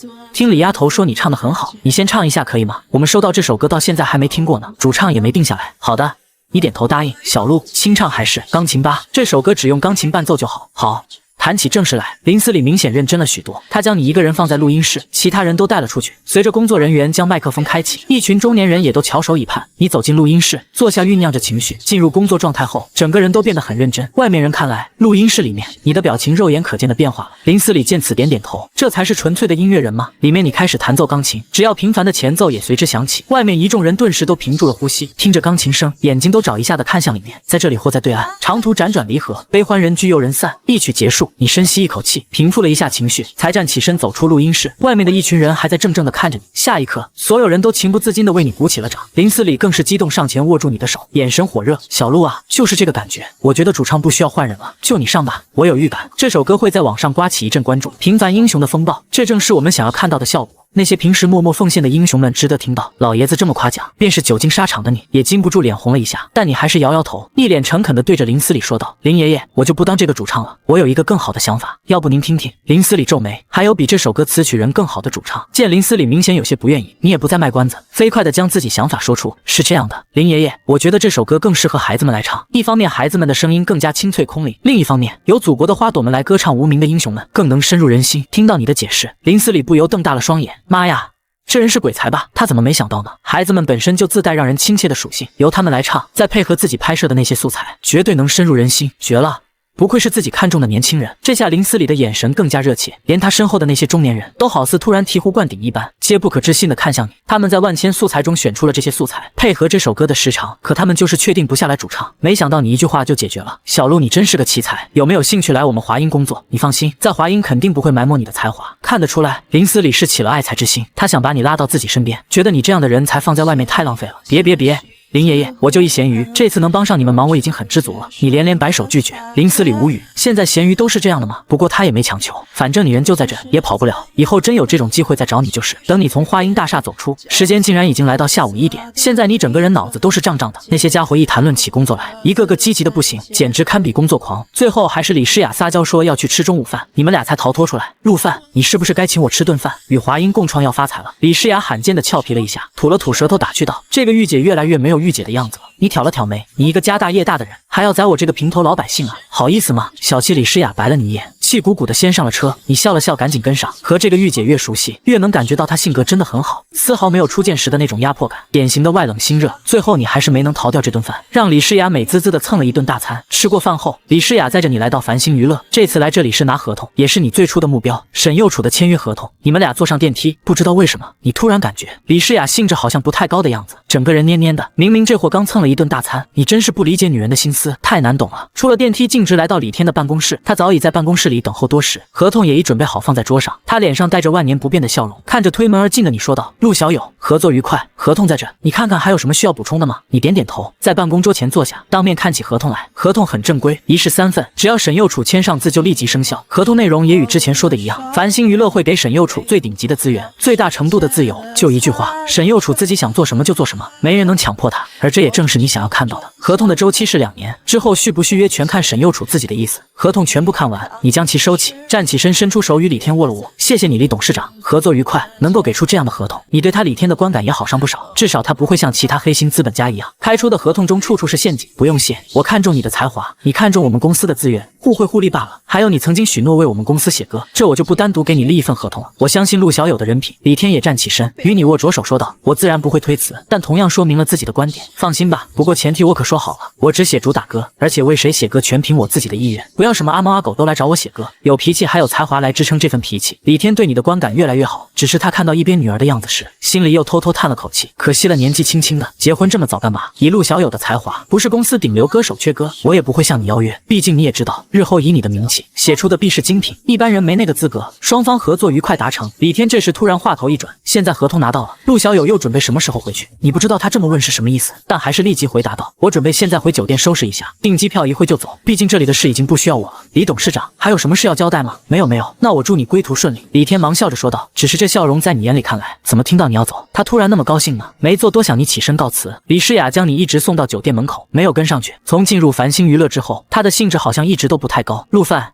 去机场你就不送你了，你自己去吧，你还有点事先走了。你转头摆了摆手好，路上小心。随后扭头往酒店里走去。李诗雅看着你的背影，莫名有些生气，一脚油门离开了这里。终于可以回家了，好想我的小宝贝啊！你飞快地收拾好自己的行李，机票、退房、打车一气呵成。下午6点，你手中拎着满满的礼物，迈步走入熟悉的破旧小区，脚步竟也更加轻快起来。直到你推开久违的房门，客厅里静悄悄的，沈幼楚和婉婉好像都不在家里，没有立即见到想见的人，你心里隐隐有些失落。然而下一刻，主屋的门突然被推开，沈幼楚揉着迷茫的双眼，俏生生地走了出来。在见到你的第一时间，他猛地惊醒，不自觉地睁大眼睛看着你。他此刻穿着吊带睡衣，其中一只吊带脱落到了手臂处，头发睡得乱糟糟，微张着小嘴，偷偷一副睡美人的姿态映入你的眼帘。你们两人同时愣住，在幼楚的余晖下，就这么静静地看着对方。然后你的脸上逐渐绽开灿烂的笑容，开口道：我回来了。沈幼楚的脸色慢慢升起红润，站在原地不知如何是好，心里有些慌张，却又有那么一丝丝甜蜜涌来。他低下头轻声回应，还不忘下意识地将掉落在手臂的脑袋悄悄拉到肩头。对了，这个给你。你从背后突然拿出一束薰衣草回来，路边正巧看到有人在卖，闻着挺香，我就顺手买了一束。沈幼楚抿了抿嘴，他上前从你手中轻轻接过这束薰衣草，脸上已是爬满红霞。这是他收到的你送的第一束花薰衣草，花语是救赎与希望，他很喜欢。谢谢。沈幼楚鼓起勇气，抬起头直视着你的眼睛，睫毛轻轻眨动。你吃过饭了吗？你倏然一笑，没呢。你们肯定也没吃吧？我来做晚饭，你去叫婉婉起床。沈幼楚的本意是想自己做，你在外面刚回来，肯定累了一天，可看到你眼中的坚持，又想到你做饭确实比自己好吃的太多，终还是点点头。我去叫婉婉，他知道你回来了，肯定很高兴，这2天一直在问你呢。沈幼楚说着转身回到主卧，这次他并没有将门关上，而是就这么敞开着。你往里面望了望，婉婉四仰八叉的仰躺在床上，睡得正香。沈幼楚轻手轻脚的将她抱起，她都没有反应，直到沈幼楚将小家伙抱到你面前，亲了亲他的小脸，在他耳边轻轻说了一句：婉婉，醒醒啊，爸爸回来了。婉婉忽然有了动作，她慢慢睁开那双可爱的杏眼，迷茫的环视一圈，然后小家伙的眼中突然有神，2只小短手对着你伸出挥舞着，是爸爸呀，爸爸抱抱，婉婉好想你啊。小家伙如同树袋熊一般，被你抱住后就搂着你的脖子不愿松手，一直挂在上面，就连你到厨房做饭他都不愿撒手下来。最后还是沈幼楚板着脸，外加用你新买的玩具诱惑，才终于将小家伙给摘下来放到沙发上。婉婉一边玩着玩具，大眼睛还不时望向厨房，生怕你的身影再次消失似的。忙活了一会，饭菜上桌，一家人其乐融融地坐在了餐桌前。沈幼楚低头看去，婉婉早已拿着他的小筷子大口吸溜起来，一根面条瞬间就被他吸溜下肚，同时他的一双眼睛也早变成了月牙。这种吃法像是沈幼楚饿了他几天一样，让沈幼楚又生气又无奈，技不如人，甘拜下风还能怎么说呢？这也让沈幼楚加快了吃饭的速度。为什么他们娘俩在家时好像就没这个胃口？他一回来，他们整个人莫名就放松了下来。沈幼楚一边吃着一边胡思乱想着，想想就可怕。以前他们恨不得远离这个男人，短短时间下来，竟然被你潜移默化的腐蚀了。餐桌上只剩下吸溜的声音，直至沈幼楚吃完才发现，你和婉婉不知何时早就吃完，两人竟同步的对他行着注目礼。沈幼楚俏脸不由又是一红，忙擦擦嘴站起身来掩饰尴尬，又将桌上碗筷收起。我去洗碗，你多陪陪婉婉。他将你面前的碗也叠了起来，拿起往厨房走去。看着沈幼楚像阵风一般飘到厨房，你摇摇头，这次真的没想跟他抢。他慌什么？爸爸快来，和婉婉一起搭积木。婉婉从凳子上跳下来，拉着你的手往沙发前走去。在你的帮忙下，婉婉一边搭着积木拼出小房子的形状，一边奶声奶气的笑着。你故意在这时问起了家中的近况，小家伙更是知无不言。特别在说到沈幼楚时，小家伙更是将妈妈卖了个彻底。妈妈也会想爸爸，我看到妈妈经常会看爸爸唱歌的视频偷偷笑，你偷偷捂嘴笑，真不是有意询问这个的。关键是婉婉说的还很大声，丝毫没有发现沈幼楚已经从厨房杀了出来。此刻沈幼楚俏脸红得像个熟透的苹果，眼睛里却满是寒意，居高临下的盯着这个卖妈求爸欢心的小叛徒。婉婉发现爸爸突然不说话了，疑惑的抬起头，就看到妈妈的一张大红脸，她呀的一声躲到你的怀中，嘴里一直念叨看不见，妈妈看不见。沈幼楚不由起笑，伸出手拍了拍小家伙露在你手臂外面的屁股，眼睛却盯着你偷笑的脸解释道，你别听婉婉乱说，我才没有，就有，妈妈骗人，骗人不是好孩子。婉婉小脸深埋在你的怀里，闷声闷气的喊道。沈幼楚眼瞅着要炸毛，你立马举双手投降，将小家伙彻底露了出来。没有，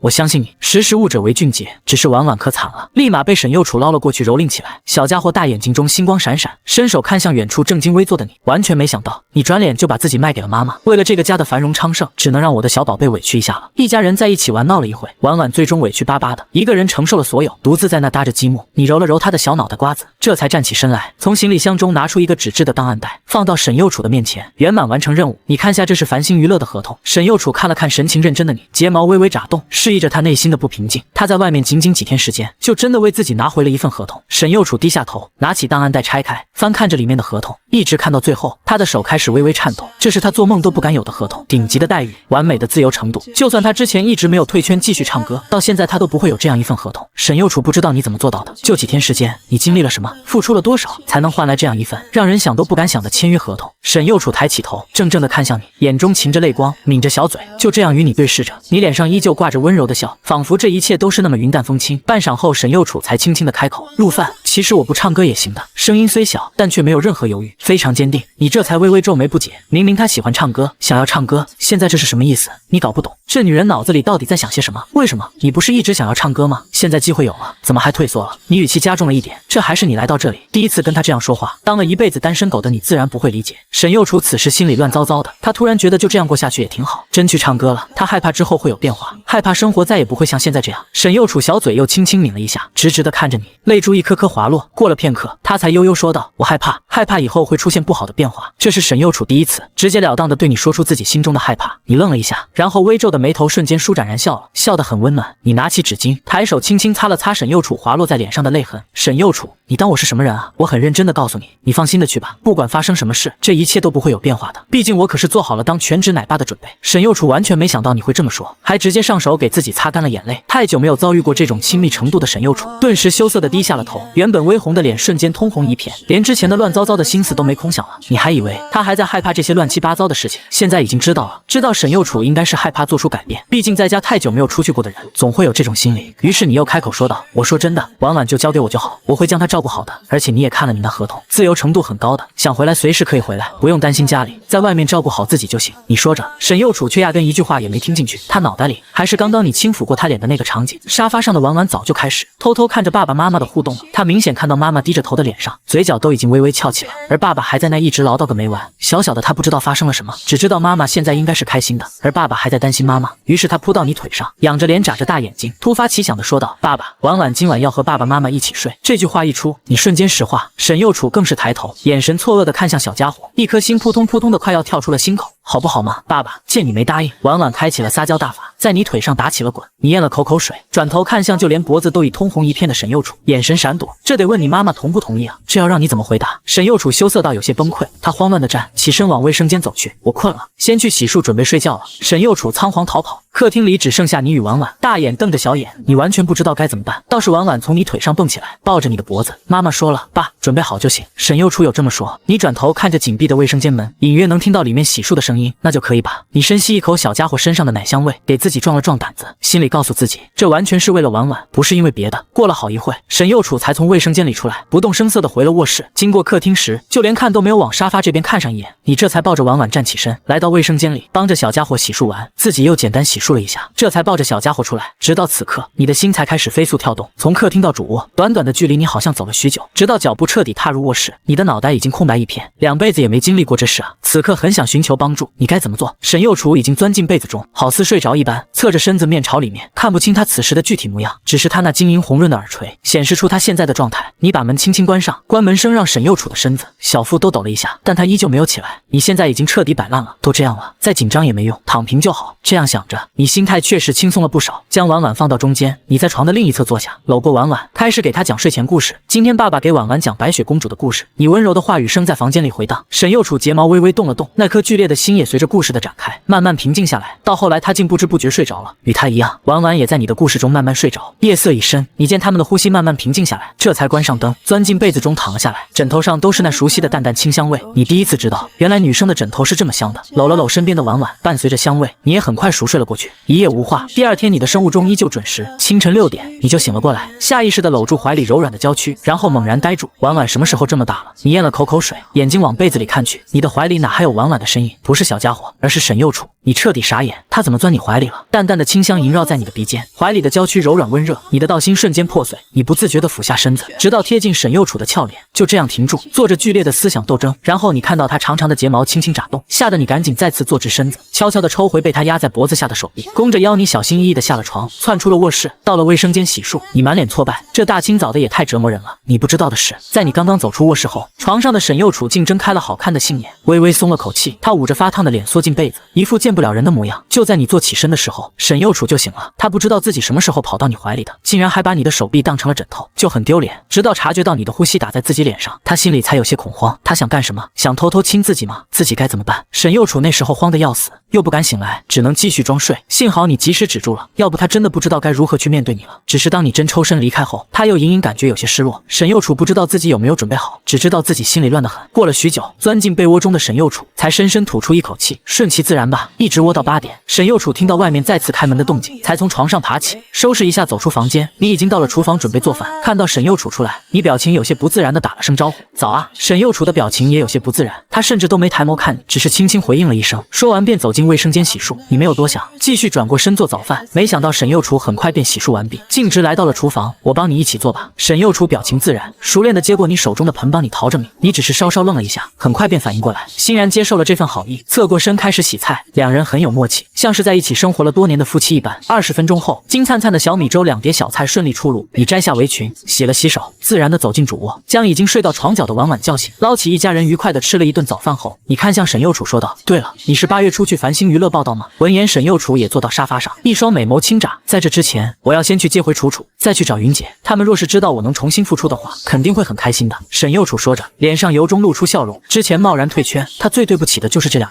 如今就算不为了自己的梦想，为了他们2人，自己也要努力才对。你点点头，揉着婉婉的头发，心里却在思索着，到时该写首什么歌来给沈幼楚。这是他复出的第一站，必须打得漂漂亮亮的。沈幼楚的音色很好，无论是甜歌还是伤感的歌，他都能驾驭，所以能选择的太多。你一时也有些拿不定主意。思索片刻无果后，你又想到了另外一件事。对了，过几天去买辆车吧，买2辆吧。再过1个月，婉婉就该上幼儿园了，来回接送方便。另外，虽然繁星娱乐会给你配辆保姆车，但平时闲暇时候，你出门在外还是需要一辆车的。沈幼楚沉思了一下，也觉得可以买辆车。以前一直在家不出门，有没有车无所谓，现在要经常出门了，没车确实不方便。但是他又担心你身上的钱不够，毕竟你前2个视频的收益用来置办了许多家具，你又出门一趟，不知道还剩多少。婉婉马上又要上幼儿园了，到时候又是一笔花销。沉思过后，沈幼楚抬头，眉宇中流露出一丝担忧之色。先买1辆吧，你在家出门接送孩子方便，我在外面暂时有公司配的车，应该不太需要，等你赚了钱了再考虑买车的问题。沈幼楚想着，等自己发歌出专辑有收益了再考虑这些问题。想到这，沈幼楚又有些忧愁，他自己都不确定自己什么时候能有歌唱。虽然繁星娱乐的合同是顶级资源，但上面还附带了一条歌曲自由，他不知道你是怎么跟公司谈的，资源都给顶级了，为什么不帮自己约歌？他有些疑惑，毕竟自己也不认识几个词曲人。想到词曲人，沈幼楚突然愣住，然后看向一脸淡定的你，他好像就会写歌，虽然自己不知道他什么时候学会的，但小抖上的那2首歌，有1首还是你现场交给婉婉的。你自然知道沈幼楚不买车的忧虑，淡定的摆了摆手，放心，你不用担心家里的钱不够，让子弹飞一会儿，过几天就有钱了。星期天，只要平凡的 MV 在早上8点准时上线，由华英与部饭账号共创推出，联合其他多部门同时转发，阵容可谓是空前豪华。当然，阵容再豪华，观众们想看的还是质量，只有质量过关了，大家才会买单，才会去关注这 MV 背后的故事。不过，网上现在一直流传着一句话，部饭出品必属精品。如今看到这个 MV 的词曲竟然都是部饭，大家也瞬间来了兴趣。这个神秘的家伙不出手则已，一出手必定惊人。于是观众们纷纷点开这个 MV， 想要一览盛况，直至音乐和最后一张素材消失，部饭的身影都没出现。你依旧是那么神秘，但所有人都满足了。这些素材，这个视频里的一个个身影，深深的烙印进所有人的心中，甚至正片发出许久都没有一个人点赞，没有一个人评论，大家好像都集体消失了。此刻话音的会议室中，林思礼一直在看着网上的实时数据，他不明白为什么同时有1亿多人在看，却没有一个点赞，难道大家对这个视频不认可吗？林思礼有些失落，他擦了擦微红的眼眶，有些难以接受这样的情况。然而下一刻，只见这个视频的数据突然起飞，点赞数与评论数更是如洪水般爆发，一发不可收拾。这是有史以来第一次，在如此短的时间内，数据以喷井式上升着，仅仅几个呼吸间，点赞数从10万飙到500万，然后1000万、2000万，平台迎来了他的历史首次卡屏。即使是这样，好像丝毫也阻挡不了广大网友们的点赞评论。他们从刚开始对华英影推出的这个 MV 感到好奇，在看到是不凡作词作曲时又是期待，但是现在完全看过后，他们彻底为之动容。共情是每一个人现在心底最直观的感受。这个视频也从末尾直接冲上来了热搜，牢牢占据热搜榜第一。话音的会议室中猛然爆发一阵欢呼声，林思礼也激动地握紧拳头，无言地看着飞速上涨的数据。原来大家不是没有感触，是还没来得及消化这份感触。时间又过去半个小时，这份热度不仅是，甚至扩散到了微博。微博热搜清一色都是这个 MV 的话题，广大网友不断讨论着。不知是哪个网友最先看到华音平台上传了纯享版，只要频繁的音乐，而且设定为免费。这一时间，在看过 MV 的所有人都冲到华音平台下方打分、下载、收藏，一键3连。这一天内，整个华国娱乐圈都为之震荡起来。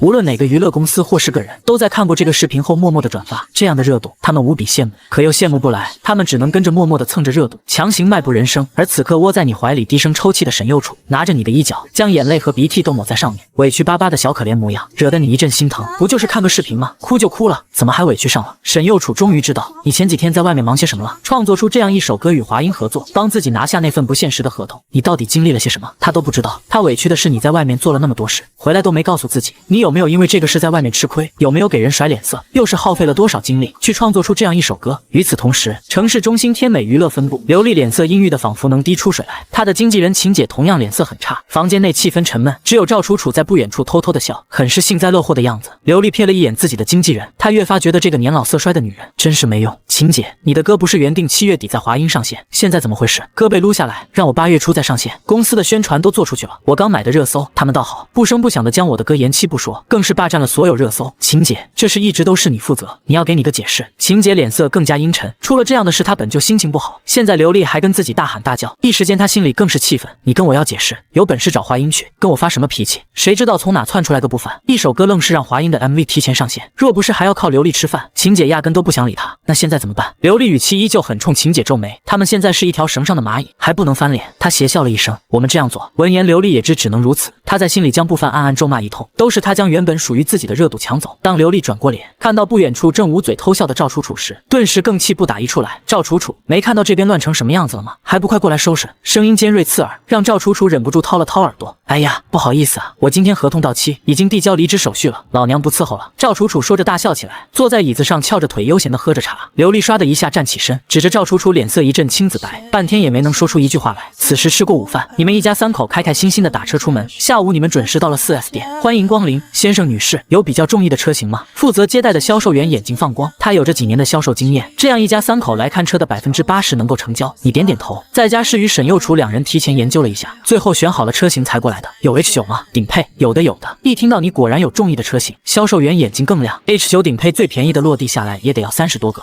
先生，我们这边 H9 顶配正好有现车，而且是2辆，一辆流沙金色，一辆龙胆紫色。您看，您先看那辆。销售员一边说着，一边带着你们3人往店里面走去。龙胆紫吧，看着更深邃一些，这也是你们在家早就商定好的。龙胆紫更显贵气，您需要出门在外也不会太失面子。先生真有眼光，龙胆紫确实更适合您夫人的气质。销售员一边说着，一边将你领到车前介绍道：“这就是 H9 龙胆紫色顶配，先生坐进去试试。”你笑了一声，你就不坐了。幼楚，婉瑶给我抱着吧，你试试。你看到沈幼楚在看到这辆车时，眼睛明显亮了起来，显然他对这辆车挺满意的。沈幼楚有些害羞，双颊都有些微微发红，但他还是鼓起勇气将婉婉递给了你，然后坐了进去。他以前也幻想过他会有一辆属于自己的车，想到今天竟然实现了。车子很好，线条优美又不失霸气。看到沈幼楚有些爱不释手的样子，你更加开心，豪气的掏出你的银行卡和驾驶证递给销售员，就这辆了，全款刷卡。销售员嘴角都快咧到耳朵边。好的先生，我一定会给你最大的优惠。等我去准备材料。你没等多久，销售员就带着购车合同和各种材料回来了。几人走到休息区桌前坐下。先生，全款的话，你们这边可以给到您38.5瓦的价格，保险与上牌全包，并且送您全套汽车座套与车衣，明天就能提车。你点点头，二话不说输入密码，刷卡付款，所有手续结束。你与销售员约好明天上午过来提车，然后乐呵呵的离开了 4S 店。回到家中已是下午5点，刚到家的你接到了李诗雅打来的电话。喂，大才子，恭喜你啊！现在网上铺天盖地都是那首 MV 与你的新闻，你这下彻底火了，同喜同喜！我可没那么想出名，倒是你们公司这次肯定获得不少好处吧？你笑道，那还不是托你这个大才子的福。说正事，沈幼楚什么时候过来报道？电话那头，李诗雅调侃了你一句，然后笑着问道。你看了看沙发上正直冷起耳朵，悄悄偷听你电话的沈幼楚笑了笑。过2天吧，最迟3号，家里还有些事，处理完就过去。好，那我就在此恭候他的大驾了。李诗雅心里很好奇，能让你这样为他奔波的女人，到底会是个什么性格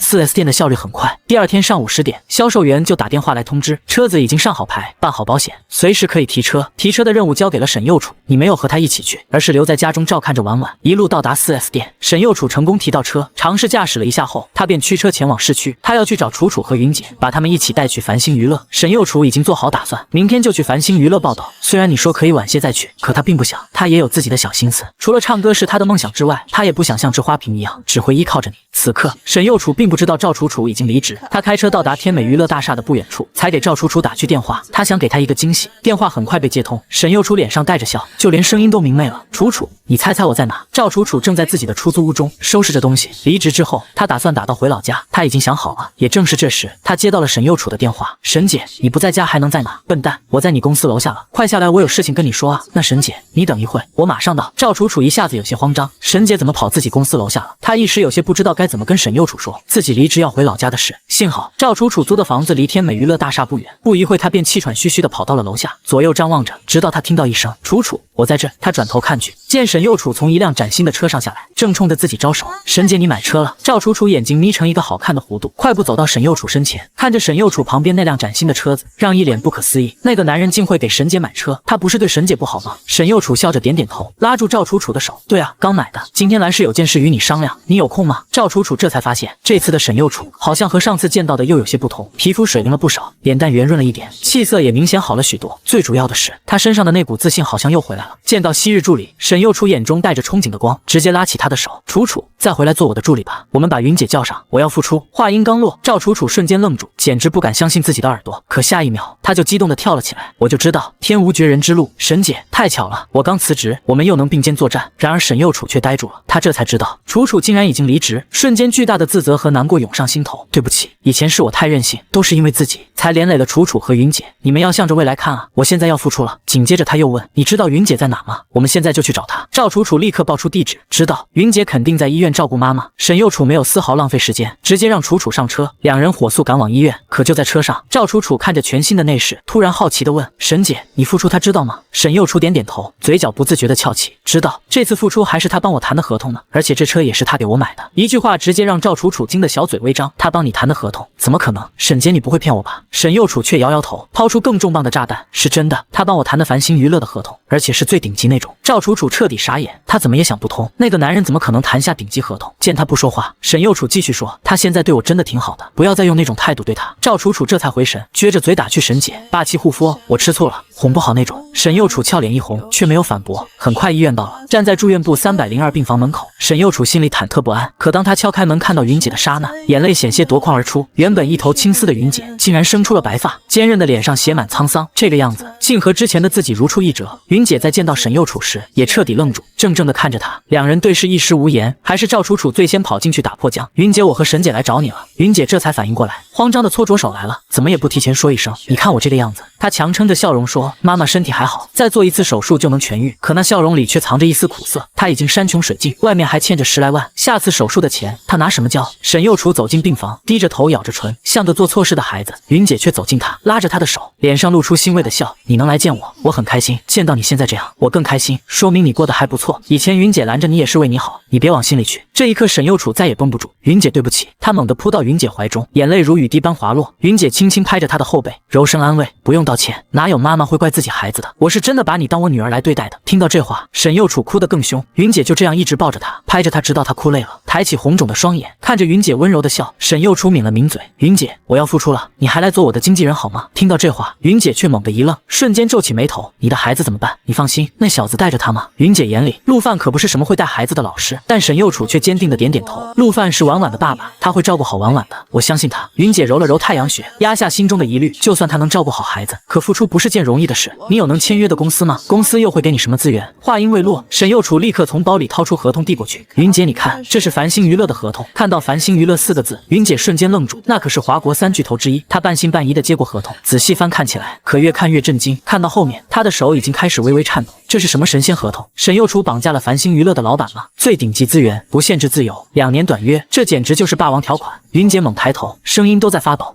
这是真的，当然是真的，上面还有繁星娱乐乐的章呢？沈右楚赶紧解释，生怕他不信。可云姐彻底呆住了，直愣愣地看着他。这份合同里的条款，他做经纪人这辈子都没见过，太离谱了！繁星娱乐疯了吗？云姐，明天我就要去报道了。沈右楚见他还不信，只好再次强调。这下云姐终于信了，但脸上的震惊却丝毫未减。右楚，你老实告诉我，你是怎么签到这份合同的？沈右楚这才松了口气，脸颊微红。陆范去魔都帮我拿来的，他帮繁星娱乐写了首歌，一句话直接让云姐怀疑人生。陆范写歌还换来这种逆天合同，这简直是天方夜谭，离天下之大谱。右楚，别怪我不信他，他会写歌，就算会写什么样的歌，能值这样一份合同？你可别被他骗了，他真的写歌了。见云姐不信，沈右楚立刻拿出手机，点开平台上那个叫不范的账号。云姐半信半疑的接过手机，一旁的赵楚楚也凑了过来。下一秒，我的天，1亿多的点赞！赵楚楚夸张的喊出声，又赶紧捂住嘴，这可是病房。云姐也傻眼了，什么视频能有1亿多点赞？紧接着她看到了账号名不范，后面还跟着话音，共创不范华音。云姐瞬间茫然，抬头一个荒唐的念头冒了出来，不范是陆范。赵楚楚也压着声音惊呼啊，不范啊！现在全网最火最神秘的那个家伙。看着两人震惊的模样，沈右楚脸更红了。对啊，这下云姐彻底缓过神来，她眼神复杂的将手机还给沈右楚。沈右楚前途光明，他当然开心，可下一秒他却叹了口气。右楚，以你的条件，一定能找到更好的经纪人，我就算了吧。为什么？云姐你不要我了吗？沈右楚惊呼。云姐看向病房内，满脸无奈。你也看到了，你母亲需要照顾，我真的走不开，可以雇保姆啊。可云姐却面露难色，她哪有钱雇保姆？跟着沈右楚只会拖累她。右楚，你不用再劝我了，这么好的机会，一定要好好珍惜，以后不要再那么任性。说完，云姐狠心扭过头去，不再看他。沈右楚咬着嘴唇，他不明白为什么云姐就是不愿意跟自己走，希望而来，失望而归。一路上，沈右楚都沉默着，将赵楚楚送回后，他独自驱车回家。可当房门打开，你看到他时，不由一愣，他哭了。事情顺利吗？你直接开口。谁知话音刚落，沈右楚的嘴瞬间就扁了，他一屁股坐到沙发上，看到你像是找到了唯一的依靠，眼泪又开始打转。云姐她不愿意跟我去。你眉头一皱，为什么？记忆里那个严厉的女人不是最宠沈右楚吗？紧接着沈右楚便将医院发生的一切委屈巴巴的全部告诉你，你默默听着，直到他说完，才若有所思的点点头。我知道了。你突然站起身，你啊，就是个笨蛋，在家带婉婉，我出去一趟。你去哪？沈右楚满脸不乐意，不知是因为你说他笨蛋，还是不想你离开。你回头嘴角勾起一抹弧度，我去找回那个对你很重要的人。说完，你直接出门，先找到一家家政公司，随后驱车直奔医院。但你没有直接去找云姐，而是先找到了主治医生，从医生那了解了云姐母亲的全部情况后，才登上住院部，来到302病房前。你整理好情绪，脸上换上一副冷漠的表情，轻轻敲响房门。下一秒，房门打开，眼眶微红的云姐出现在面前。看到你瞬间一愣，你却声音平静气势十足的开口，云姐，不先让我进去吗？云姐皱了皱眉，但还是侧身让你进房。你刚踏入病房，一个头发花白瘦骨嶙峋的老人就看了过来。小云，这是你朋友吗？云姐还没来得及回答，你却快步走到病床前，一把握住老人的手。阿姨，我妻子是云姐的朋友，她之前来过，看您在睡觉就没打扰。老人一听，立马露出慈祥的笑容，原来是小云的朋友啊，你们有心了。你立刻接话，阿姨，我们有云姐做朋友才是福气，我妻子在家天天念叨云姐的好，我耳朵都要起茧。你话锋一转，开始碎碎叨叨，只可惜这次工作我妻子想和云姐一起，可她心疼您的身体，不愿去。您不知道，我妻子回家哭的那觉，一个伤心。你身后的云姐脸色猛然一变，在她看来，你就是沈右楚请来的说客。什么工作？小云，怎么回事？云姐的母亲并不知道女儿的具体工作。一听这话，花白的眉毛立刻皱起。妈，你别听她瞎说，没什么工作。云姐瞪了你一眼，连忙解释，可老人家又不傻，当即反握住你的手。小伙子，你跟我说说，到底什么工作？你故作为难，看了眼云姐，才慢悠悠开口，阿姨，这工作需要出差，我们本想为您雇个保姆，云姐放心不下，非要亲自照顾你。小云，你这孩子。老人听到这话，立刻转头望向女儿，工作需要出差，你就去啊。妈，云姐急了，心里更是恨死你。你知道她想留在这，根本原因是她走不了，她哪来的钱雇保姆？下次手术的钱都还没着落。就在这时，你平静的开口，云姐，我们出去聊聊。说完，你对老人笑了笑，便转身走出病房。云姐咬了咬牙跟了出去。走廊内，云姐抬头怒瞪着你，你到底想干什么？你却居高临下，仿佛在陈述一个事实。你可以当我是坏人，我只是不想让沈右楚难过。你不跟他去，他会一直惦记你，到时候10分热情能拿出5分就不错了。你顿了顿，扔出一个重磅炸弹。对了，阿姨，下次的手术费我交了，保姆我也联系好了，电话给你，自己选人，你再施舍我。云姐一声怒笑，你却像个地痞无赖，耸耸肩。你想多了，要还的，以后就从沈右楚给你的工资里扣。你直视着他，一字一句，你和楚楚是沈右楚带去，跟公司无关，他给你发多少工资我不管，反正这是我的钱，你必须还我。你双手一摊，摆出一副死猪不怕开水烫的模样，反正手术费和保姆钱我都交了，人家也不退，接下来你怎么做我可不管。说完，你没给云任何反应时间，转身就走。陆范，你别和沈右楚说。当你快到门口时，云姐的声音从背后传来，你头也没回，只是摆了摆手，便快快步离开了。走廊里，云姐看着你消失的方向，眼神复杂，许久才返回病房。小云那个小伙子回去了，见他独自进来，拍了拍床边，让他坐下。你别怪人家，人不错，妈见的人多，从他眼睛里就能看出他是什么样的人。老人握住女儿的手，语重心长，妈也知道你孝顺，但人的路有很多条，选错了以后会后悔。我的身体不是挺好吗？再做一次手术就能痊愈，医生也说风险不大，去吧。要是真因为我让你以后后悔，妈心里才真的难过。云姐低着头，沉默了许久，终于她轻轻点了点头。而你这边刚回到家，沈幼楚就凑了过来，小脸上写满了求知欲，你却故意不看他，欢快地抱起婉婉。婉婉，晚饭想吃什么呀？沈幼楚的表情瞬间呆住，他不可置信地看着你，从他身边径直走过。爸爸做的都爱吃，小家伙倒是很捧场，完全没注意妈妈已经垮下的小脸。好，那爸爸现在就去做饭。你亲了小家伙一口，转身就往厨房走。陆饭，我生气了。沈幼楚瘪着嘴，满脸委屈，那表情仿佛在控诉你，这家伙竟然对自己视而不见，不知道他在家里等得多心急吗？你转过身，一脸无辜啊，什么事？这一问，沈幼楚更气了。出门时还温柔地叫人家笨蛋，回来就装傻。他气得一屁股坐到沙发上，抱着胸扭过头看你。你笑了，决定不再逗他。明天出门记得带上你那俩中式保镖，就你这脾气，不带他们出去，还不被人家欺负死？沈幼楚眼中瞬间闪着光，这变脸速度让你都惊叹。云姐同意了，你说呢？好了，我要去做饭了，别打扰我。沈幼楚最终没问出你是怎么做到的，因为一问你就装傻，但这丝毫不影响他看你的眼神越来越亮。他心里大概觉得，自从你改变后，好像就没什么事这是你做不到的了。第二天一早，沈幼楚就爬了起来，你也难得没出去跑步，两人默契的在厨房一起做早餐。婉婉还在睡，沈幼楚怕看到他醒来自己会舍不得走，早餐做好，他安静的吃着，你坐在他身边，唠唠叨叨的嘱咐，去到那边记得经常打电话，要不婉婉会想你，在外面有什么事记得和我说，不要自己傻子似的藏在心里。沈幼楚一口一口喝着粥，听着你的话，心里突然有些怅然若失，有点不想走了。这顿饭他吃得极慢，直到碗都见了底。就在这时，他的手机响了，你提醒他，他才反应过来，接起电话，喂，沈姐，我准备好了，云姐和我在一起，你什么时候过来？我等会就到，你们再等等。好，那待会我家楼下不见不散哦。电话挂断，沈幼楚抬起头看向你，那双杏眼中复杂的神色让你心都颤了颤。你不得不承认，沈幼楚真的很好看。你连忙转过头看向客厅的行李，该出发了，别让人家等急了。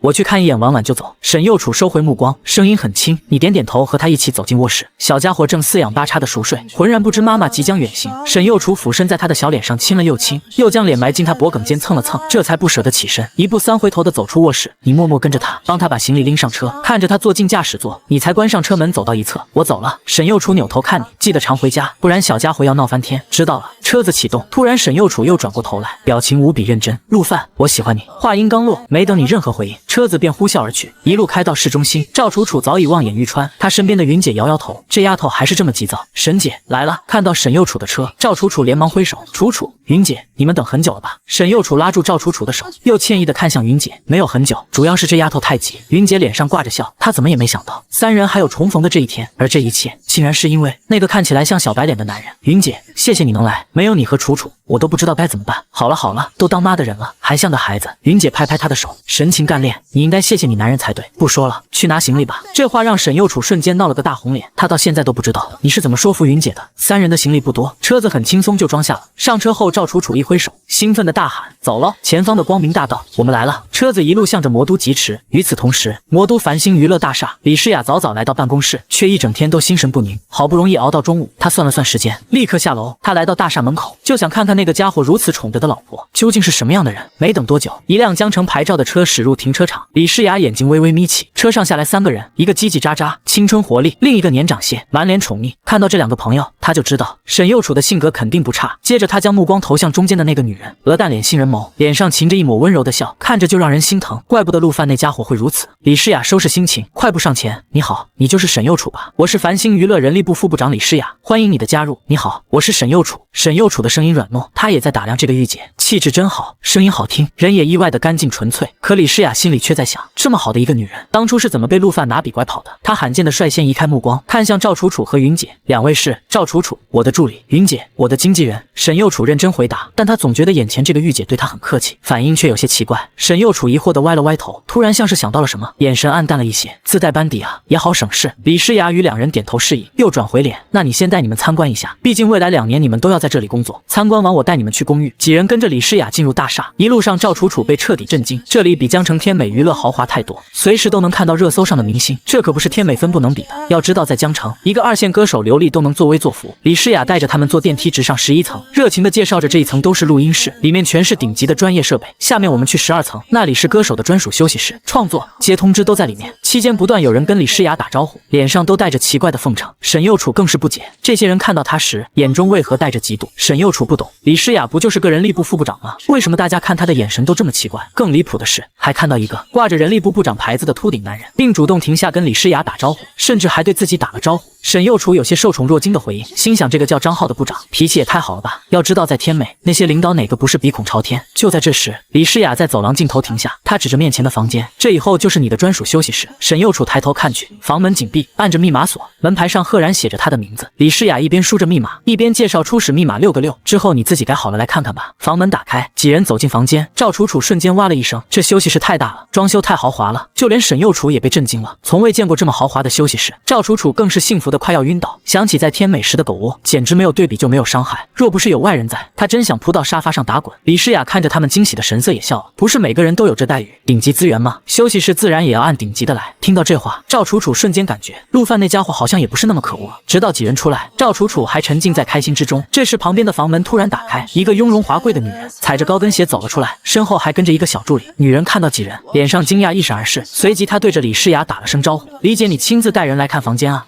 丽娜要出门，下午有个见面会。”“李姐你忙，我先走了。”丽娜说完，只是瞥了沈右楚一眼，便踩着高跟鞋优雅离去。“我们也走吧。”李诗雅回头，脸上又挂起微笑。“楼上都是会议室，我就不带你们去了，咱们直接去公寓，放完行李去吃饭，我做东。”沈右楚只感觉他热情的有些过头了，今天对这家公司的印象很好，就是处处透着奇怪。坐上电梯，沈右楚突然轻声问道：“李部长，你和陆范很熟吗？”李诗雅脸上的笑容僵住了，果然是这样吗？沈右楚眼神微敛，心底泛起一丝难以言说的滋味。还好，他过来时也是我接待，合作一直是我跟进，所以熟悉一些。李诗雅很快恢复如常，沈右楚只是轻轻应了一声，便不再说话。一行人下楼，李诗雅开着她的灰色奔驰在前面带路，沈右楚驾着车慢慢跟在后面。赵楚楚一上车就没心没肺的夸着这里的好，直到云姐给她递了个眼色，她才安静下来。“沈姐你怎么了？”赵楚楚扒着前排座椅好奇的问。“我没事，楚楚，你继续说。”“这还叫没事？”赵楚楚摸不着头脑，转头向云姐求助，云姐却只是对沈右楚笑了笑，没有说话。她一眼就看出来有人这是掉进醋坛子了。此刻在家的你是一个头2个大，老婆刚走半天，女儿婉婉就哭着要找妈妈，你好说歹说，结果她哭得更惨，嘴里还喊着爸爸是坏蛋，把妈妈藏起来。你龇牙咧嘴的唱着小老虎，可婉婉的小珍珠还是一滴滴往下掉，2只脚使劲蹬着，一副见不到妈妈誓不罢休的。你挠了挠头，这可咋整？总不能现在就把沈右楚叫回来吧？他还不得笑话死你！就在这时，桌上的手机突然响起，你瞥了一眼，下一秒眼中陡然放出金光，救星来了，是沈右楚发来的微信，只有2个字：在吗？你赶紧回过去。那必须在。没想到他回了句：今天中午和李部长一起吃了顿饭。什么鬼？你来不及多想，赶紧点开视频通话。沈右楚清冷的俏脸出现在屏幕上，你立马惨笑着将手机对准婉婉：妈妈，婉婉想你了。谁知沈右楚的脸瞬间冷下来，陆范，这就是你说的照顾好婉婉？你装作听不到。只见婉婉看到妈妈，委屈巴巴的擦着眼泪：妈妈，你是不是被爸爸藏起来了？你不要婉婉了吗？沈右楚立马柔声哄着婉婉：乖，妈妈只是出去工作，很快就回家。小家伙竟然真的慢慢止住眼泪，你心里瞬间遭受了1万吨暴击。你又是做鬼脸又是唱歌，还不如他一句话管用。等哄好女儿，你将手机转向自己，眼神飘忽不定。结果沈右楚劈头盖脸就是一句质问：你真的能带好孩子吗？你顿时急了，瞧不起谁呢？今天只是意外，我要是出门，你也一样哄不好婉婉。然而沈右楚只是深深看了你一眼，眼神微敛，突然装作毫不在意的问道：你和李部长挺熟？还行吧。你随意回道，丝毫不知道自己已经在死亡边缘疯狂试探。还行。沈右楚悠悠地重复了一遍。你莫名感到一股凉气袭来，裹了裹衣服，可他下一秒却白了你一眼，直接挂断视频。你这才后知后觉，他生气了，莫名其妙，你这是躺着也中枪啊。接下来连续2天，沈右楚每天一个电话打回家，但每次都只跟女儿说话，对你没一个好脸色，就好像你欠他800万。然而你根本不知道，此时的沈右楚事业正陷入绝境，公司没有给他任何通告，他那个叫云姐的经纪人联系了所有词曲人，可一听是他要复出，竟然全都委婉拒绝。一个退圈2年的过气歌手，谁会给他写歌？他们已经被整个业界抛弃。另一边，沈右楚还在为作曲的事烦恼，他这2天一直尝试，却始终找不到灵感。他不禁想起你，要是你在，肯定能写出更好的歌吧。想到这里，他不由有些气馁，感觉自己好像哪里都不如你。就在这时，助理赵楚楚突然坐起来：沈姐，要不你去问问陆凡。沈右楚有些犹豫，他出来本就是不想再依赖你，他想了很久才终于开口，再等2天吧，还不行的话，我再给他打电话。可他不知道的是，就在此时的繁星娱乐会议室，一场决定他命运的会议正在进行。董事长李天面前摆着一份邀约文件，新歌会，花国最出名的造型栏目，我们有2个名额，大家讨论一下，该让谁去？一个戴着金框眼镜的斯文男人，运营部长尹平率先开口，我觉得陈倩可以，长相甜美，人气不错，大多数人都点头赞同。李天当场拍板，那就陈倩一个，还有一个呢？话音刚落，人事部长张浩猛地站起来，董事长，我觉得沈幼楚也可以。沈幼楚，李天这才想起这是你推荐来的人吗？可他还没说话，那个尹平又跳出来反对，张部长，沈幼楚可不行，素人都比他强，要人气没人气，要作品没作品。当初因为结婚退圈，观众印象差得很，然而张浩却据理力争，正因如此，我们才更应该选他。我听过他以前的歌，唱功很好，长得也漂亮，为什么不能选？尹平眉头一皱，满脸不屑。张部长，你是管人力的，我是管运营的，我比你更懂。歌手最需要的是人气，我们又不是慈善公司，凭什么给他舞台？谁知张浩却突然得意一笑，抛出一个重磅炸弹。尹部长，你跟我说人气，那你知不知道沈幼楚是谁推荐来的？敢问尹部长，布范的人气如何？如果是他给沈幼楚写歌呢？布范，听到这个名字，尹平瞬间哑火，他敢说布范没人气，那可是 MV 点赞上瘾，粉丝5000万的顶流。尹平眼神阴沉地看着张浩，不甘心地问，你就确定布范会为沈幼楚写歌？就在这时，董事长李天终于开口了，一锤定音，好了，不要吵了，就陈倩和沈幼楚通知下去吧。会议散去，张浩乐呵呵地走了，第一次压过死对头，别提多开心。与此同时，整个娱乐圈都因为新歌会的启动而风起云涌。与此同时，天美娱乐的刘丽也收到消息，她的经纪人秦姐冲进来兴奋大喊，刘丽，好消息，新歌会公司让你上，还为你请了著名的词曲人写歌。刘丽瞬间愣住，手里的指甲油直接化花，她猛地回头，满眼不敢置信，是那个能让我跻身一线的新歌会。得到肯定答复后，她直接从椅子上蹦起来，我要火了。当她听到给她写歌的名字后，更是得意忘形，音乐教父吴面，那不是稳了，我跟吴面强联合，哈哈。秦姐看着她嚣张的样子，只能无奈叹气。就在刘丽得意忘形的时候，你的老婆沈幼楚也接到了公司的电话，内容一模一样，3天后参加新歌会。挂掉电话，她整个人都傻掉，助理赵楚楚更是激动到发疯，抓着她的肩膀猛晃，沈姐真的吗？新歌会啊！可高兴过后，一个天大的难题摆在眼前，他们没有歌。经纪人云姐的脸上写满凝重，以新歌会为舞台付出是好事，但我们必须有一首好歌。他们立刻分工，云姐疯狂联系以前认识的词曲人，而沈幼楚只能自己埋头苦写，希望能创造奇迹。此时的你对此一无所知，你还在家教女儿婉婉唱儿歌，你戴着大灰狼头饰，逗得她咯咯直笑。晚上7点哄睡婉婉后，你终于能静下来，你一直在想该给沈幼楚准备一首什么歌，可脑子里的神曲太多，反而摸了头绪。烦躁之下，你打开了手机，结果一刷全是你的歌，粉丝们甚至把婉婉的表情做成了表情包。你看着手机，忍不住苦笑，老婆啊老婆，你那边到底怎么样？你什么时候才会主动找我一次？你刷着视频，发现除了你的歌，网上最火的就是新歌会。据说这比赛1年1次，谁上谁火，赛制也简单粗暴，两两对决，输了就滚蛋。你对此毫无兴趣，甚至有点烦大数据，划了几下就关机睡觉。然而第2天一大早，一个电话直接把你吵醒，竟然是沈幼楚的助理赵楚楚。话那头他声音压得极低，跟做贼似的。你快管管，沈姐她魔怔了。你眉头一皱，瞬间清醒，发生什么事了？沈姐要参加新歌会，可我们没有歌，她为了写歌已经1晚上没睡了。你顿时头大，这才想起合约里清清楚楚写着由你给她写歌。你在这琢磨半天，那边都火烧眉毛了。知道了，我会给她打电话。挂了电话，你立刻拨给沈幼楚，她接起电话，声音疲惫，喂，是婉婉想我了吗？你心里一酸，故意说婉婉没想你，你就不能给我打电话？我可是你老公啊！这是你第一次在她面前自称老公。电话那头死一般的寂静，你叹了口气打破沉默，你参加新歌会怎么不告诉我？能轻松解决的事，干嘛让自己那么累？在你看来，这不过是一句话的事。可你话音刚落，电话那头却突然传来压抑的抽泣声，她哭了，你整个人都懵了。我说了什么？感情这东西也太难搞了。就在你不知所措时，电话那头猛然爆发出一声带着哭腔的怒吼，陆范，声音里全是委屈，听得你心都揪起来。你愣住了，第一次听见他这样连名带姓的喊你，你是不是觉得我一点用都没有，只会依赖你？你瞬间反应过来，原来他竟是这么想的，是你疏忽了。你忙陪笑打断他，对不起，我不是在责备你，只是担心你的身体。谁知你话一出口，电话那头沈幼楚竟然笑了，那笑声委屈又带着一丝倔强。紧接着，你的声音变得无比坚定，沈幼楚，你和婉婉是上天赐我最好的礼物，你是我的妻子，独一无二，任何人都代替不了。这番话如同一颗炸弹，他心里轰然炸开。沈幼楚整张脸瞬间通红，他轻轻嗯了一声，情绪明显好转。一旁偷看的赵楚楚眼珠子都快掉出来，你趁热打铁，以后不准胡思乱想，哥我晚上就传给你。沈幼楚听着你牛气冲天的话，扑哧一声笑出来，好，那我就看看你陆某人到底能写出什么歌。他彻底摆烂，不再纠结，跟紧绷的弦一放松，困意立马袭来。挂了电话，你才松了口气。哄老婆比哄娃还难。接着你拿出纸笔，却又犯了难，脑子里的神曲太多，到底选哪一首？就在你烦躁的打开窗户时，楼下一对小情侣正在告别，男孩拖着行李箱，女孩泪眼朦胧，爱意随风起。风止意难平。你脑中灵光一闪，瞬间有了答案。你快步走到桌前，提笔写下3个字：起风了。音符在笔尖流淌，你彻底沉浸其中，直到女儿婉婉一声爸爸我饿了，才将你拉回现实。你瞬间露出一抹笑，小宝贝饿了，爸爸马上做饭。女儿的话就是圣旨，你一刻都不敢耽误，转身就进了厨房。2小时后，吃饱喝足的父女俩直接在沙发上躺了下来。这时沈幼楚的视频打了进来，他顶着黑眼圈，满脸疲惫，看到你们这懒散样，他立马做出可怜兮兮的表情，一双杏眼水汪汪的控诉着，仿佛在说我在外面打工，你们在家享福，你哪经得住这考验？当即举手投降，我没闲着，歌已经写好了。婉婉也学，你举起小手，奶声奶气地说，婉婉也没闲着，少看了2集动画片，多学了5个数。沈幼楚瞬间破功，他承认他比不过这个小妖精。好，我们家婉婉最辛苦，快让妈妈亲亲。小家伙立马送上一个木马，你一看机会来了，厚着脸皮凑过去，哈哈，不奖励我一个吗？小家伙还在一旁起哄。沈幼楚的脸瞬间红透，最后顶不住你们的热情，象征性的亲了一口。你顿时心花怒放，冲进卧室拿出曲稿，看吧，没骗你，歌真的写好了。沈幼楚风情万种的白了你一眼，但他心里却掀起惊涛骇浪。这才几个小时，一首歌就出来了，这男人简直是个妖孽。一家3口又聊了一会，你才把曲谱完整拍给他，放下手机准备带娃出门。沈幼楚的视频又打了过来，一接通，他就用火热的眼神直勾勾的盯着你，咋了？你声音都磕巴了。他学着你的语气反问，没事就不能给你打视频吗？好家伙，不仅漂亮，还记仇。你打着哈哈，谁知他突然开口，你到底背着我藏了些什么？你挠挠头，一脸无辜。沈幼楚俏脸一红，声音都大了几分。我是说你的这些歌，这些你只能摸着鼻子尝试蒙混过关。我说我突然开窍了，你信不信？沈幼楚深深的看了你一眼，没再追问，低头看着歌词半晌，才软糯开口，谢谢。紧接着他抬头一笑，眼神无比坚定，我不会让这首歌埋没的。视频挂断，沈幼楚敲响了赵楚楚的房门。赵楚楚一脸惊喜，沈姐，我们有歌了，是陆范给的吗？好家伙，这小妮子直接说漏嘴，原来是他把自己的窘境捅出去的。紧接着云姐也被一个电话叫回，一听有歌了，她兴奋的不行，这几天到处碰壁，现在终于不用看人脸色。3人火速赶到繁星娱乐，直奔11楼录音室。沈幼楚决定要把自己焊死在这里。时间飞逝，赵楚楚搞定背景音乐和版权，沈幼楚这才从录音室出来。可就在他们准备去吃饭时，对面的门也开了，一个女生走出来，看到沈幼楚时愣了一下，还是友好的点了点头。沈幼楚也回以微笑，然而他身后的男人却鼻孔朝天，戴着金丝眼镜，一脸傲慢。沈幼楚不认识他，转身就走，可那男人却冷哼一声，没点眼力劲，见到领导都不知道打招呼。那个叫陈倩的女孩赶紧解释，舅舅，人家刚来，怎么会认识你？原来这男人竟然是公司高管影评，而陈倩就是要和沈幼楚一起参加新歌会的歌手。更没想到的是，陈倩心里竟然在想，他拿到的可是不范的歌，应该不差吧？他竟然也是你的粉丝。接下来的几天，沈幼楚每天早出晚归，拼了命的练习。云姐则在网上发布了她的复出声明，然而仅有的几千粉丝大多还是僵尸粉。声明发出，进入石沉大海，毫无波澜，只有一些老粉和嗅觉灵敏的小营消耗注意到，他们一看新歌会3个字，流量不就来了吗？于是全网开始出现沈幼楚复出的消息，但大部分人根本不关心这个过气小花。直到8月7号，魔都体育馆新歌会正式开启，只是这次新歌会的导演任超很是忧愁，因为不范的一首歌一直霸占着热搜，所以他们新歌会的流量和以前完全没得比。但是1年1度的新歌会也不能因为一个人而推迟，他只能硬着头皮开始了这届的新歌会。可惜联系不到不范，若是能让他来做振兴歌会当导师，那流量岂不爆炸？可他万万没想到，他请都请不到的大佬，此刻竟像做贼一样，正抱着娃悄悄坐在观众席。是的，你瞒着老婆沈幼楚，偷偷带着女儿婉婉来到魔都，只为给她现场加油。你怀里的小妖萌兴奋不已，因为马上就能见到妈妈。你看着全场挥舞的姻缘棒，却没有一根为你老婆举起。你悄悄打开直播间，弹幕铺天盖地，结果也没有一个人支持沈幼楚夺冠。热门有4个，其中1个还是那个敢对你女儿伸出魔爪的刘丽。与此同时，后台暗流涌动，刘丽面色铁青，死死盯着沈幼楚。你怎么会在这？闺蜜赵楚楚直接一个白眼翻过去，当场回怼，让她颜面尽失。刘丽看着今天光芒四射的沈幼楚，竟想起被她压制多年的恐惧，那感觉仿佛女王归来，未战先怯。就在这时，经纪人一句话点醒她，一个沈幼楚而已，她如今要啥没啥。刘丽瞬间恢复了淡定，对啊，如今的沈幼楚拿什么跟自己争？何况自己还有音乐教父的歌。想到这，她不屑地瞥了林沈幼楚一眼紧，接着外面舞台灯光骤亮，主持人登场，4位乐坛老牌导师纷纷入戏，比赛正式开始，规则更是简单粗暴，16位选手，有观众随机喊停配对，这下谁也别想暗箱操作。随着大屏幕飞速滚动，8组对决名单瞬间生成，你看着对决名单笑了。下一秒，主持人的声音响彻全场，让你们欢迎第1场比赛的选手沈幼楚对战刘丽。话音刚落到聚光灯打下，你的老婆沈幼楚和她的死对头刘丽缓缓走上舞台，宿命对决一触即发。可你却看到沈幼楚的手在微微发抖，果然沈幼楚心里也开始忐忑，而刘丽更是一脸阴沉。她也没想到第1场就这么举行，竟然和沈幼楚 PK。台下观众瞬间炸锅，纷纷议论这个陌生的角色美女是谁。你一眼就看出沈幼楚的紧张，于是猛地高高举起女儿婉婉。这一刻，婉婉直接化身姻缘牌，她的小脸笑成月牙，用尽全力呼喊妈妈加油。台上的沈幼楚猛然看到那熟悉的身影，瞬间捂住嘴，是她和女儿，心里的紧张瞬间被驱散，眼中爆发出前所未有的光彩。她也弯起双眼，和女儿形成同款月牙笑，那柔情瞬间融化了全场观众的心。紧接着主持人宣布沈幼楚首唱，舞台灯光暗下，只留一束光打在她身上，前奏响起，现场瞬间安静。就在这时，大屏幕上显现出歌名《起风了》，而词曲人那一栏赫然写着2个字不凡。全场倒吸一口凉气，这个陌生的歌手竟然能请动那个神秘的不凡写歌。后台的刘丽更是目瞪口呆，双手不受控制的颤抖。下一秒，沈幼楚空灵的歌声响起：我曾难自拔于世界之大，也沉醉于爱，也沉溺于其中梦话，不得真假，不做挣扎，不惧笑话。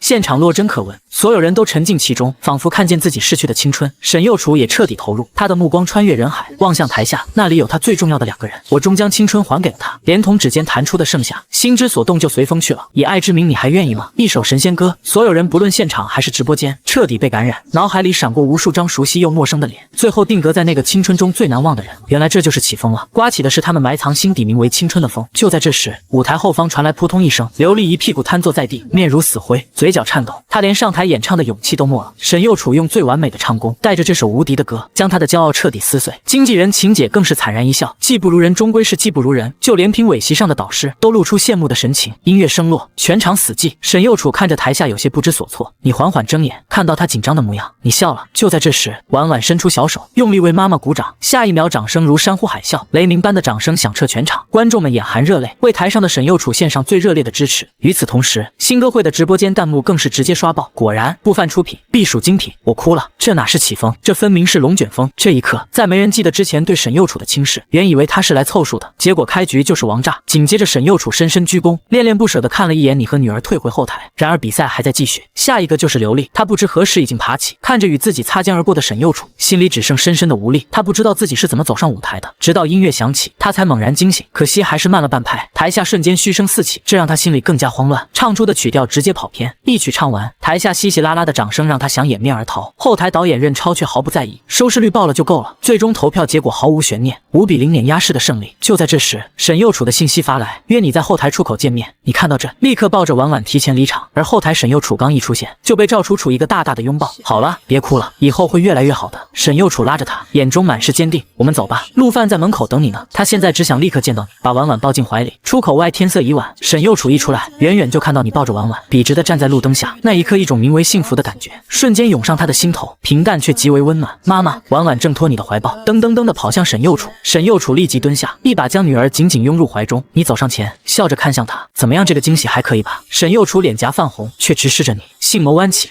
很惊喜。然而你们谁都不知道，这温情的一幕竟然全部落入了一个琉璃眼中。他正拿着手机看着你们离去的背影，眼里泛起怨毒的光。一个让沈幼楚身败名裂的好主意瞬间在他脑中成型，他得不到的，沈幼楚也别想得到。与此同时，网上早已炸开了锅，所有人都在好奇不凡到底从哪找来沈幼楚这样的宝藏歌手。可当他们点开沈幼楚的微博，却只看到一则复出声明。原来他曾是2年前的当红小花，因为恋情曝光而退圈。这个热点一出，无良媒体立马嗅到了血腥味，开始疯狂炒作。一时间网上两极分化，有人觉得他既然退圈就不该复出，更有人觉得只要歌好听，私生活与人无关。双方吵得热火朝天，直到一句绝杀出现，你就问歌好不好听吧。瞬间所有质疑者哑火，他们只能憋出一句换个人唱也一样好听。就在这时，繁星娱乐终于下场，一则通告直接引爆全网，不仅恭喜沈幼楚晋级，更放出重磅炸弹。下一场沈幼楚依旧会写不凡的歌，出场新歌会后更会推出由不凡创作的完整专辑。什么？不止一首？全网哗然，沈幼楚和不凡的话题瞬间冲上热搜第一。然而，一条更恶毒的帖子正在悄然攀升。第二天一早，他赫然出现在热搜第10，标题触目惊心：沈幼楚婚内出轨神秘歌手不凡。帖子里信誓旦旦说他为了复出，用美色勾引不凡，无数营销号疯狂转发，评论区更是一面倒。原来是靠卖肉，不凡也不是什么好东西，狼狈为奸。虽然有粉丝坚信不凡的人品，但声音很快被淹没。仅1小时，这个帖子就和沈幼楚的微博被刷到热搜第1和第2。而此刻你刚刚晨跑结束，对此毫不知情。另一边，沈幼楚顶着2个黑眼圈，无精打采地走出房间。他昨晚失眠了，满脑子都是你在酒店拉着他手的场景。云姐和赵楚楚看到他的样子，却以为他是因为热搜而一夜未眠。赵楚楚满眼焦急冲到他面前，沈姐，陆范怎么说？难道他不打算出来澄清一下吗？这种事最好是陆范亲自澄清，如果沈幼楚发声明，只会引来反效果。可是沈幼楚脑子一片混乱，茫然地看着赵楚楚，什么澄清？陆范又怎么了？赵楚楚瞬间无语，这才发现沈幼楚根本不知情，他气得跺脚，沈姐，你还想着他？他没事，你倒是有事了，你快看看你的微博吧。沈幼楚这才意识到不对劲，他拿出手机打开微博，瞬间密密麻麻的私信和评论涌入眼帘。当他点开那些充满恶意的私信后，手不自觉地抖了一下。他深吸一口气，继往下滑，10条里竟然有9条是辱骂他的。退出私信，他才看到那篇帖子和无数营销号的跟帖。片刻后，沈幼楚放放下手机，继续吃早餐，表情平静的可怕，好像什么都没发生。可他这个样子，赵楚楚更加担忧。沈姐，你们不管吗？沈佑楚却拍了拍他的手，过来安慰他。楚楚，亲者自亲，可舆论从不关心你的死活。沈佑楚睫毛微颤，心里其实波涛汹涌，但他知道，你既然匿名发歌，就不想暴露身份，所以他不能将你曝光。此时全网都在等一个解释，结果他们等了半天，沈佑楚的微博终于更新，所有人迫不及待点开，然后全都愣住，没有长篇大论的公关文，只有简简单单4个字：亲者自亲。这下网上的言论瞬间更加激进。与此同时，天美娱乐大厦里，刘丽笑得无比开心，虽然被公司骂了一顿，但看到沈佑楚被他成功拉下水，他就无比愉悦。网上清一色的评论全是他花钱请的水军和营销号，但只要能整到沈佑楚，他觉得值了。旁边的晴姐却脸色阴沉，觉得刘丽已经疯了。刘丽，你这是在诬陷，如果不犯追究起来，你就彻底完了。刘丽却不屑一顾，我怎么诬陷了？他们要是没事，不犯凭什么给沈佑楚写歌？你看连解释都没有，还亲者自亲，假清高。晴姐看着发疯的刘丽，心里已经盘算着抛弃他，而你正在酒店悠闲的洗着澡，这外面的手机像催命一样响个不停，你只能草草结束，围着浴巾走了出来，看到来电显示，你有些讶然。喂，李部长，今天怎么有空给我这个闲人打电话？电话那头传来李诗雅没好气的声音，闲人，你还有脸说你是闲人？热搜都快被你承包了。你挠了挠头，好像确实如此。说正事，到底啥事？李诗雅咬牙切齿，语气更差，还不是你家那口子的事？沈佑楚都被黑成那样，你还坐得住？沈佑楚被黑，你立马严肃起来，语气前所未有的认真。沈佑楚发生了什么？这一刻，电话那头的李诗雅心里竟有些泛酸，一涉及到沈佑楚，这个男人就变得无比认真。他冷哼一声，热搜你自己去看吧。接着电话直接挂断。你皱了皱眉，不明白这女人又发什么神经，但现在没空想这些，你赶紧打开微博，第一眼就看到热搜前几条的帖子，看到标题的瞬间，你的脸就黑了。等看完所有帖子内容，又看完沈佑楚微博下的评论，你的脸色彻底黑如锅底，直接气笑了。真当老子的女人好欺负？还有那个傻女人，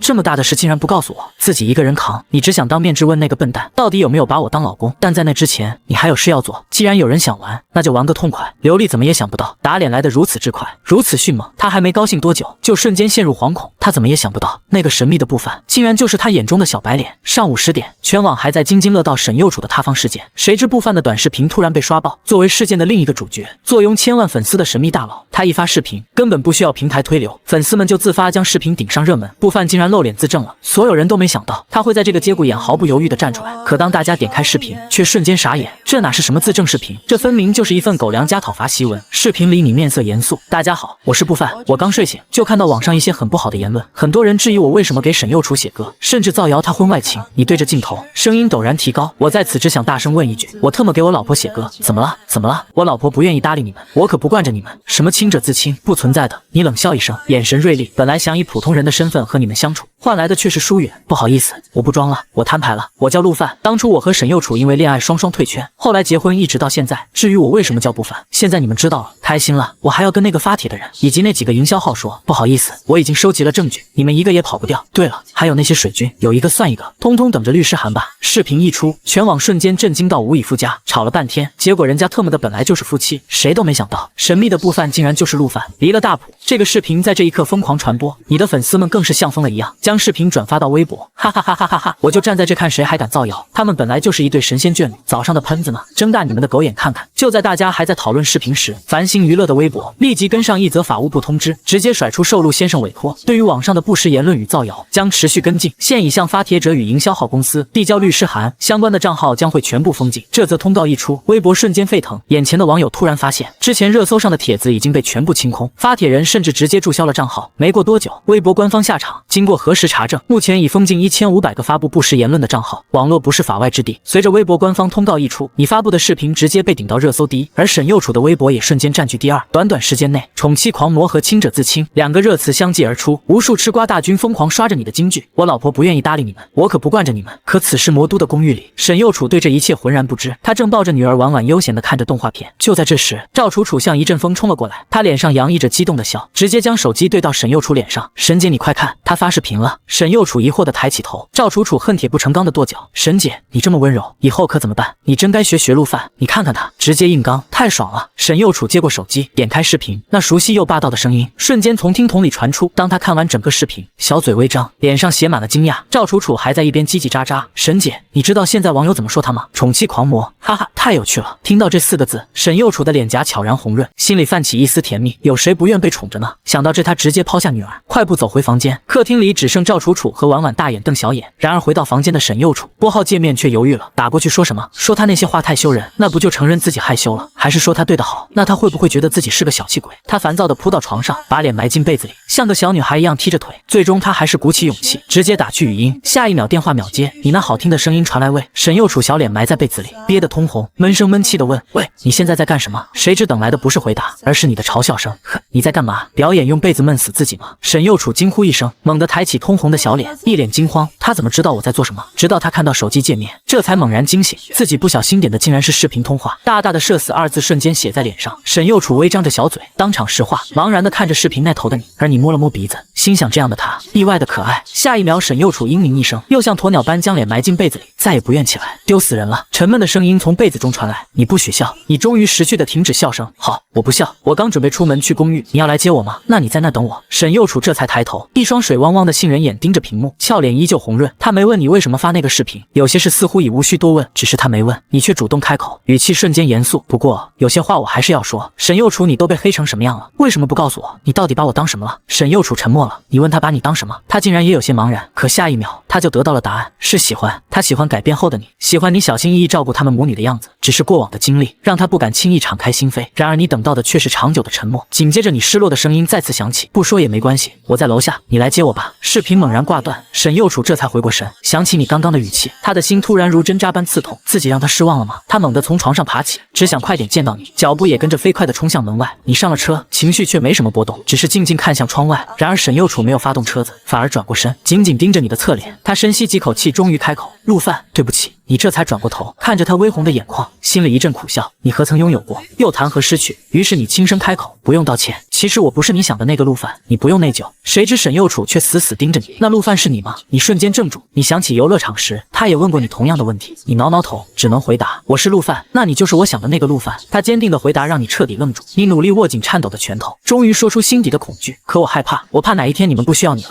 陆范。沈佑楚突然打断你的话，满眼都是心疼，他用力握住你颤抖的手，轻轻靠在你身上，一字一句的宣告，你是婉婉他爸，也是我老公，不管发生什么事，我们都不会离开你，最重要的是你在我们身边。娇躯入怀，温言软语，你瞬间得到了想要的答案。拥着他你突然笑了，从此再没什么能动摇你的道心。片刻之后，沈佑楚不好意思的从你怀里窜出，你却只是带着傻笑。他风情万种的瞥了你一眼，也扑哧笑出声，这个傻子真好。满足车子缓缓驶离，两个人的心境已然天翻覆地。与此同时，天美娱乐公寓内，不可能，陆范怎么会是陆范？那个小白脸流利如疯了一样，一把扫飞桌上所有化妆品，刺耳的碎裂声中，他还嫌不够，上前用脚狠狠踩着。而与化妆品一同报废的，还有一份繁星娱乐寄来的律师函，他被扒出来了。那个发帖人见到事情不对，立刻把他这个主谋供了出来。如今公司已经勒令他休息，他知道自己完了。不远处的秦姐幸灾乐祸地看着，果然陆范就是不犯，这隐藏的也太深了。他忍不住暗叹，谁能想到2年前那个谁都看不起的小白脸，如今竟露出了獠牙。沈佑楚的眼光是真的好啊，我不服。秦姐手机给我。刘丽喘着粗气，两眼血红。秦姐却只是冷冷瞥了他一眼，没好气的开口，你有什么不服的？唱歌你比得过人家吗？长相没人家好看，就连找男人都没人家会找，你有什么不服？秦姐的话像刀子一样扎进刘丽心里，刘丽猛地扭过头，死死地盯着他。秦姐却丝毫不惧，我说错了，等你被关进去，合约自然结束，公司早就抛弃你了。为什么？刘丽咬着牙，公司需要的是摇钱树，你已经没有价值了。秦姐看着他，甚至说出掏心窝的话，等你出来，找个老实人嫁了吧，别折腾了。呵呵，那我是不是该谢谢你的好？刘丽笑了，他们终于撕破脸皮。紧接着他突然露出诡异的笑容，秦姐手机借我用一下，有始有终吗？秦姐眉头一皱，你还想干什么？鱼死网破。刘丽的笑容变得瘆人，他沈佑楚凭什么处处压我一头？他一个孤儿凭什么？既然知道了不犯就是陆犯，那我还有一个杀手锏，动不了沈佑楚，我就要让陆犯身败名裂，谁也别想好。秦姐看着状若癫狂的刘丽，知道他已经疯了。她很想说沈佑楚从没跟你争过，人品比你好10000倍，但她不能说。此刻任何刺激都会让刘丽彻底失控。于是秦姐递过手机，好，手机给你，但这一切都和我无关。我知道你害怕了。哈哈，刘丽接过手机，在秦姐的注视下拨通了一个号码，陈帅，我是刘丽。与此同时，公寓餐厅气氛却显得有些异样，婉婉吃得不亦乐乎，云姐全程姨母笑，赵楚楚却低头扒饭，时不时偷偷看一眼你和沈佑楚。只见沈佑楚一张俏脸，连脖子都通红，恨不得把头埋进碗里，而你正傻笑着亲手包好小龙虾，用筷子喂到他嘴边。沈佑楚感觉自己快被煮熟了，这人从车上下来后就不正常了，可你却觉得天经地义，他都承认你是他老公了，喂他吃东西有什么不对？能不能不要这样？我自己来。沈佑楚终于忍不住抬头，羞意地瞪了你一眼，那眼中的娇嗔看得你一愣，原来被女生这样注视是这么爽的一件事，恋爱真香。你这才停止投喂老婆，转头开始投喂婉婉。饭后你终于恢复正常，坐在沙发上开始思考下一场比赛的歌曲。16进8赢得轻松，8进4就未必了。剩下的选手唱功完全不输沈佑楚，比拼的就是原创歌曲和临场发挥。3天拿出一首好歌，对谁都不容易，就连你也开始发愁，到底该选什么歌才能稳操胜券。而沈佑楚也没闲着，他就坐在你身边，完善着他一直在想的那首歌。可那首歌总是缺一点关键的旋律。沈佑楚紧锁眉头，那段旋律就像抓不住的猫，让他急得将头发都挠成了鸡窝。直到夜深人静，他都没能抓住那点灵感。然而第二天一早，沈佑楚刚刚睡醒，一个关于你的大事件再次引爆热搜。起初他还没当回事，毕竟这些天关于你的热搜就没停过。当他看清帖子的标题，眼神瞬间收缩，他的心彻底慌乱起来。与此同时，无数吃瓜大军也看到了这个热搜，他们早就习惯了每天看到不凡的名字，于是想都没想就点了进去。可这一次，当看清帖子内容时，所有人都集体呆住，甚至有人揉了揉自己的眼睛，不敢相信自己看到了什么。不凡家暴男，这标题简直炸裂三观。网友们先是一愣，接着便捧腹大笑，开什么玩笑？昨天还是宠妻狂魔，今天就变家暴男。他们迫不及待地点开帖子里的视频，想看看到底是谁在胡说八道。结果视频一出现，两个男人一脸严肃，竟是你以前男团的成员陈帅和叶天。这时陈帅开口了：“大家好，我是陈帅，陆范以前的朋友。为什么说以前？因为我修他这种人为伍。我知道大家不信，但他就是个家暴男。我这有电话录音为证。当初他求我让他复出，我正巧录了音，没想到竟成了揭穿他伪君子的证据。我陈帅敢露脸，就不怕与他对峙。”这话一出，网友们瞬间沉默，言之凿凿，还实名举报，让他们一时有些动摇。紧接着，叶天也拿起手机晃了晃：“我可以作证，陈帅说的都是真的。现在就让大家听听当初的录音。”说完，他直接点开了播放，网友们瞬间竖起了耳朵，只听见你的声音从手机里传出：“陈哥，您看我还能回去公司吗？”陈帅淡淡的声音响起：“你都娶了当红小花了，还想那么多干什么？”下一秒，你的声音再次传来，带着一丝轻佻：“女人嘛，就如衣服一般，还是事业重要。那你想付出，沈佑楚能给吗？”录音里你笑了一声，说出了一句让全网炸裂的话：“不瞒您说，这个家我说一不二，他敢不给，打一顿就好了。女人嘛，就不能惯着他。”录音到此结束，可全网的怒火却彻底爆开。恶心，这还是个男人吗？就会欺负自家女人。不仅女网友化身战神狂喷，就连男同胞都义愤填膺。接着视频里陈帅一脸愤怒的继续补刀：“大家都听到了吧？这就是你们口中的宠妻狂魔。我陈帅与这种家暴男势不两立。”视频戛然而止，但评论区早已沦陷。老子真是瞎了眼才会喜欢这种人。听到录音我吐了，陆范背地里到底有多肮脏？我的心瞬间被冲烂。无数人让你滚出来说话，而此刻你正静静看着手机，听着那段录音，熟悉的恶心感再次上冲。你冲进卫生间开始呕吐，仿佛一瞬间你又回到了当初那个压抑的陆范。那些事都是事实，实实在在发生过，你无法反驳。沈佑楚曾经受的伤只会更多。电话疯狂响起，你却看都没看，第一次选择了逃避，把自己死死蒙进被子里，仿佛这样就能好受一点。你难受的不是被骂，而是那些记忆再次涌上心头。沈佑楚和婉婉受的苦就清晰浮现在眼前，你才发现自己原来从未原谅过自己，即便你无时无刻不在弥补，也改变不了曾经的事实。与此同时，公寓里沈佑楚正焦急地一遍遍拨打你的电话。看到帖子后，他无比担心，没人比他更了解现在的你。他看着你的变化，看着你一点点的赎罪，他都懂。过去的事他早已不在意，可他知道现在的你肯定无法原谅自己。身边的云姐和赵楚楚满脸心疼，既气愤又不知所措。电话依旧打不通，你就像人间蒸发。沈佑楚的心瞬间纠结，怀里的婉婉抬起头：“妈妈，你是在给爸爸打电话吗？妈妈为什么不去找爸爸呀？”婉婉一句话点醒了沈佑楚，他再也坐不住，慌张起身，踉跄着冲了出去。他要来找你。很快，沈佑楚气喘吁吁地跑到你的房门前，他咬着嘴唇轻轻敲门，没回应。他没有迟疑，去敲一声又一声，今天一定要把你敲出来。被子里的你终于被这执着的敲门声惊动，你拖着沉重的身体打开门，映入眼帘的是沈佑楚通红的眼眶。仅仅一天，再次见到他，你甚至不敢看他的眼睛。处在门前不知所措，他肯定也看到那个帖子了，他是不是又想起了以前的种种？你蓦然关上门，像个即将上刑场的囚犯。他是怎么想的？你声音沙哑，心里无比惶恐。现在人尽皆知，他会怎么做？离婚吗？可就在这时，沈佑楚看到你的眼神，瞬间气急，他猛地将你拽到床上，抱着你的手臂狠狠咬了下去。剧痛袭来，你瞬间清醒。你下意识想缩回手，却又丝丝忍住，让他发泄吧，他会好受点。直到沈佑楚松开嘴，抬头看到你温和的眼神，他的眼泪再也绷不住。你傻不傻？他嘶吼一声，随即拉开你的衣袖，手臂上一排泛着血丝的深深牙龈，触目惊心。好了，这下扯平了。沈佑楚带着哭腔，整个人扑进你的怀里。你也被家暴了，扯平了，你不准再难过了。这一刻，你彻底愣住，怀里似火的娇躯让你感觉如此不真实，不敢相信的摸了摸他的脑袋，是真的。心情瞬间从地狱冲上天堂，你咧开嘴笑了。沈佑楚说扯平了，从穿越过来。你一直小心翼翼，一直觉得亏欠，如今终于有人告诉你，我们扯平了，真好。眼泪止不住的落下，你不仅在救赎他们，更是在救赎自己。你们俩像傻子一样抱在一起抽泣。许久，沈右楚闷在你怀里，轻声说：“以后不许这样了，我和婉婉会担心你。”你重重点头，声音沙哑：“不会了，就知道说。”沈右楚抬起头，红着脸，眼眶微红，水汪汪的看着你。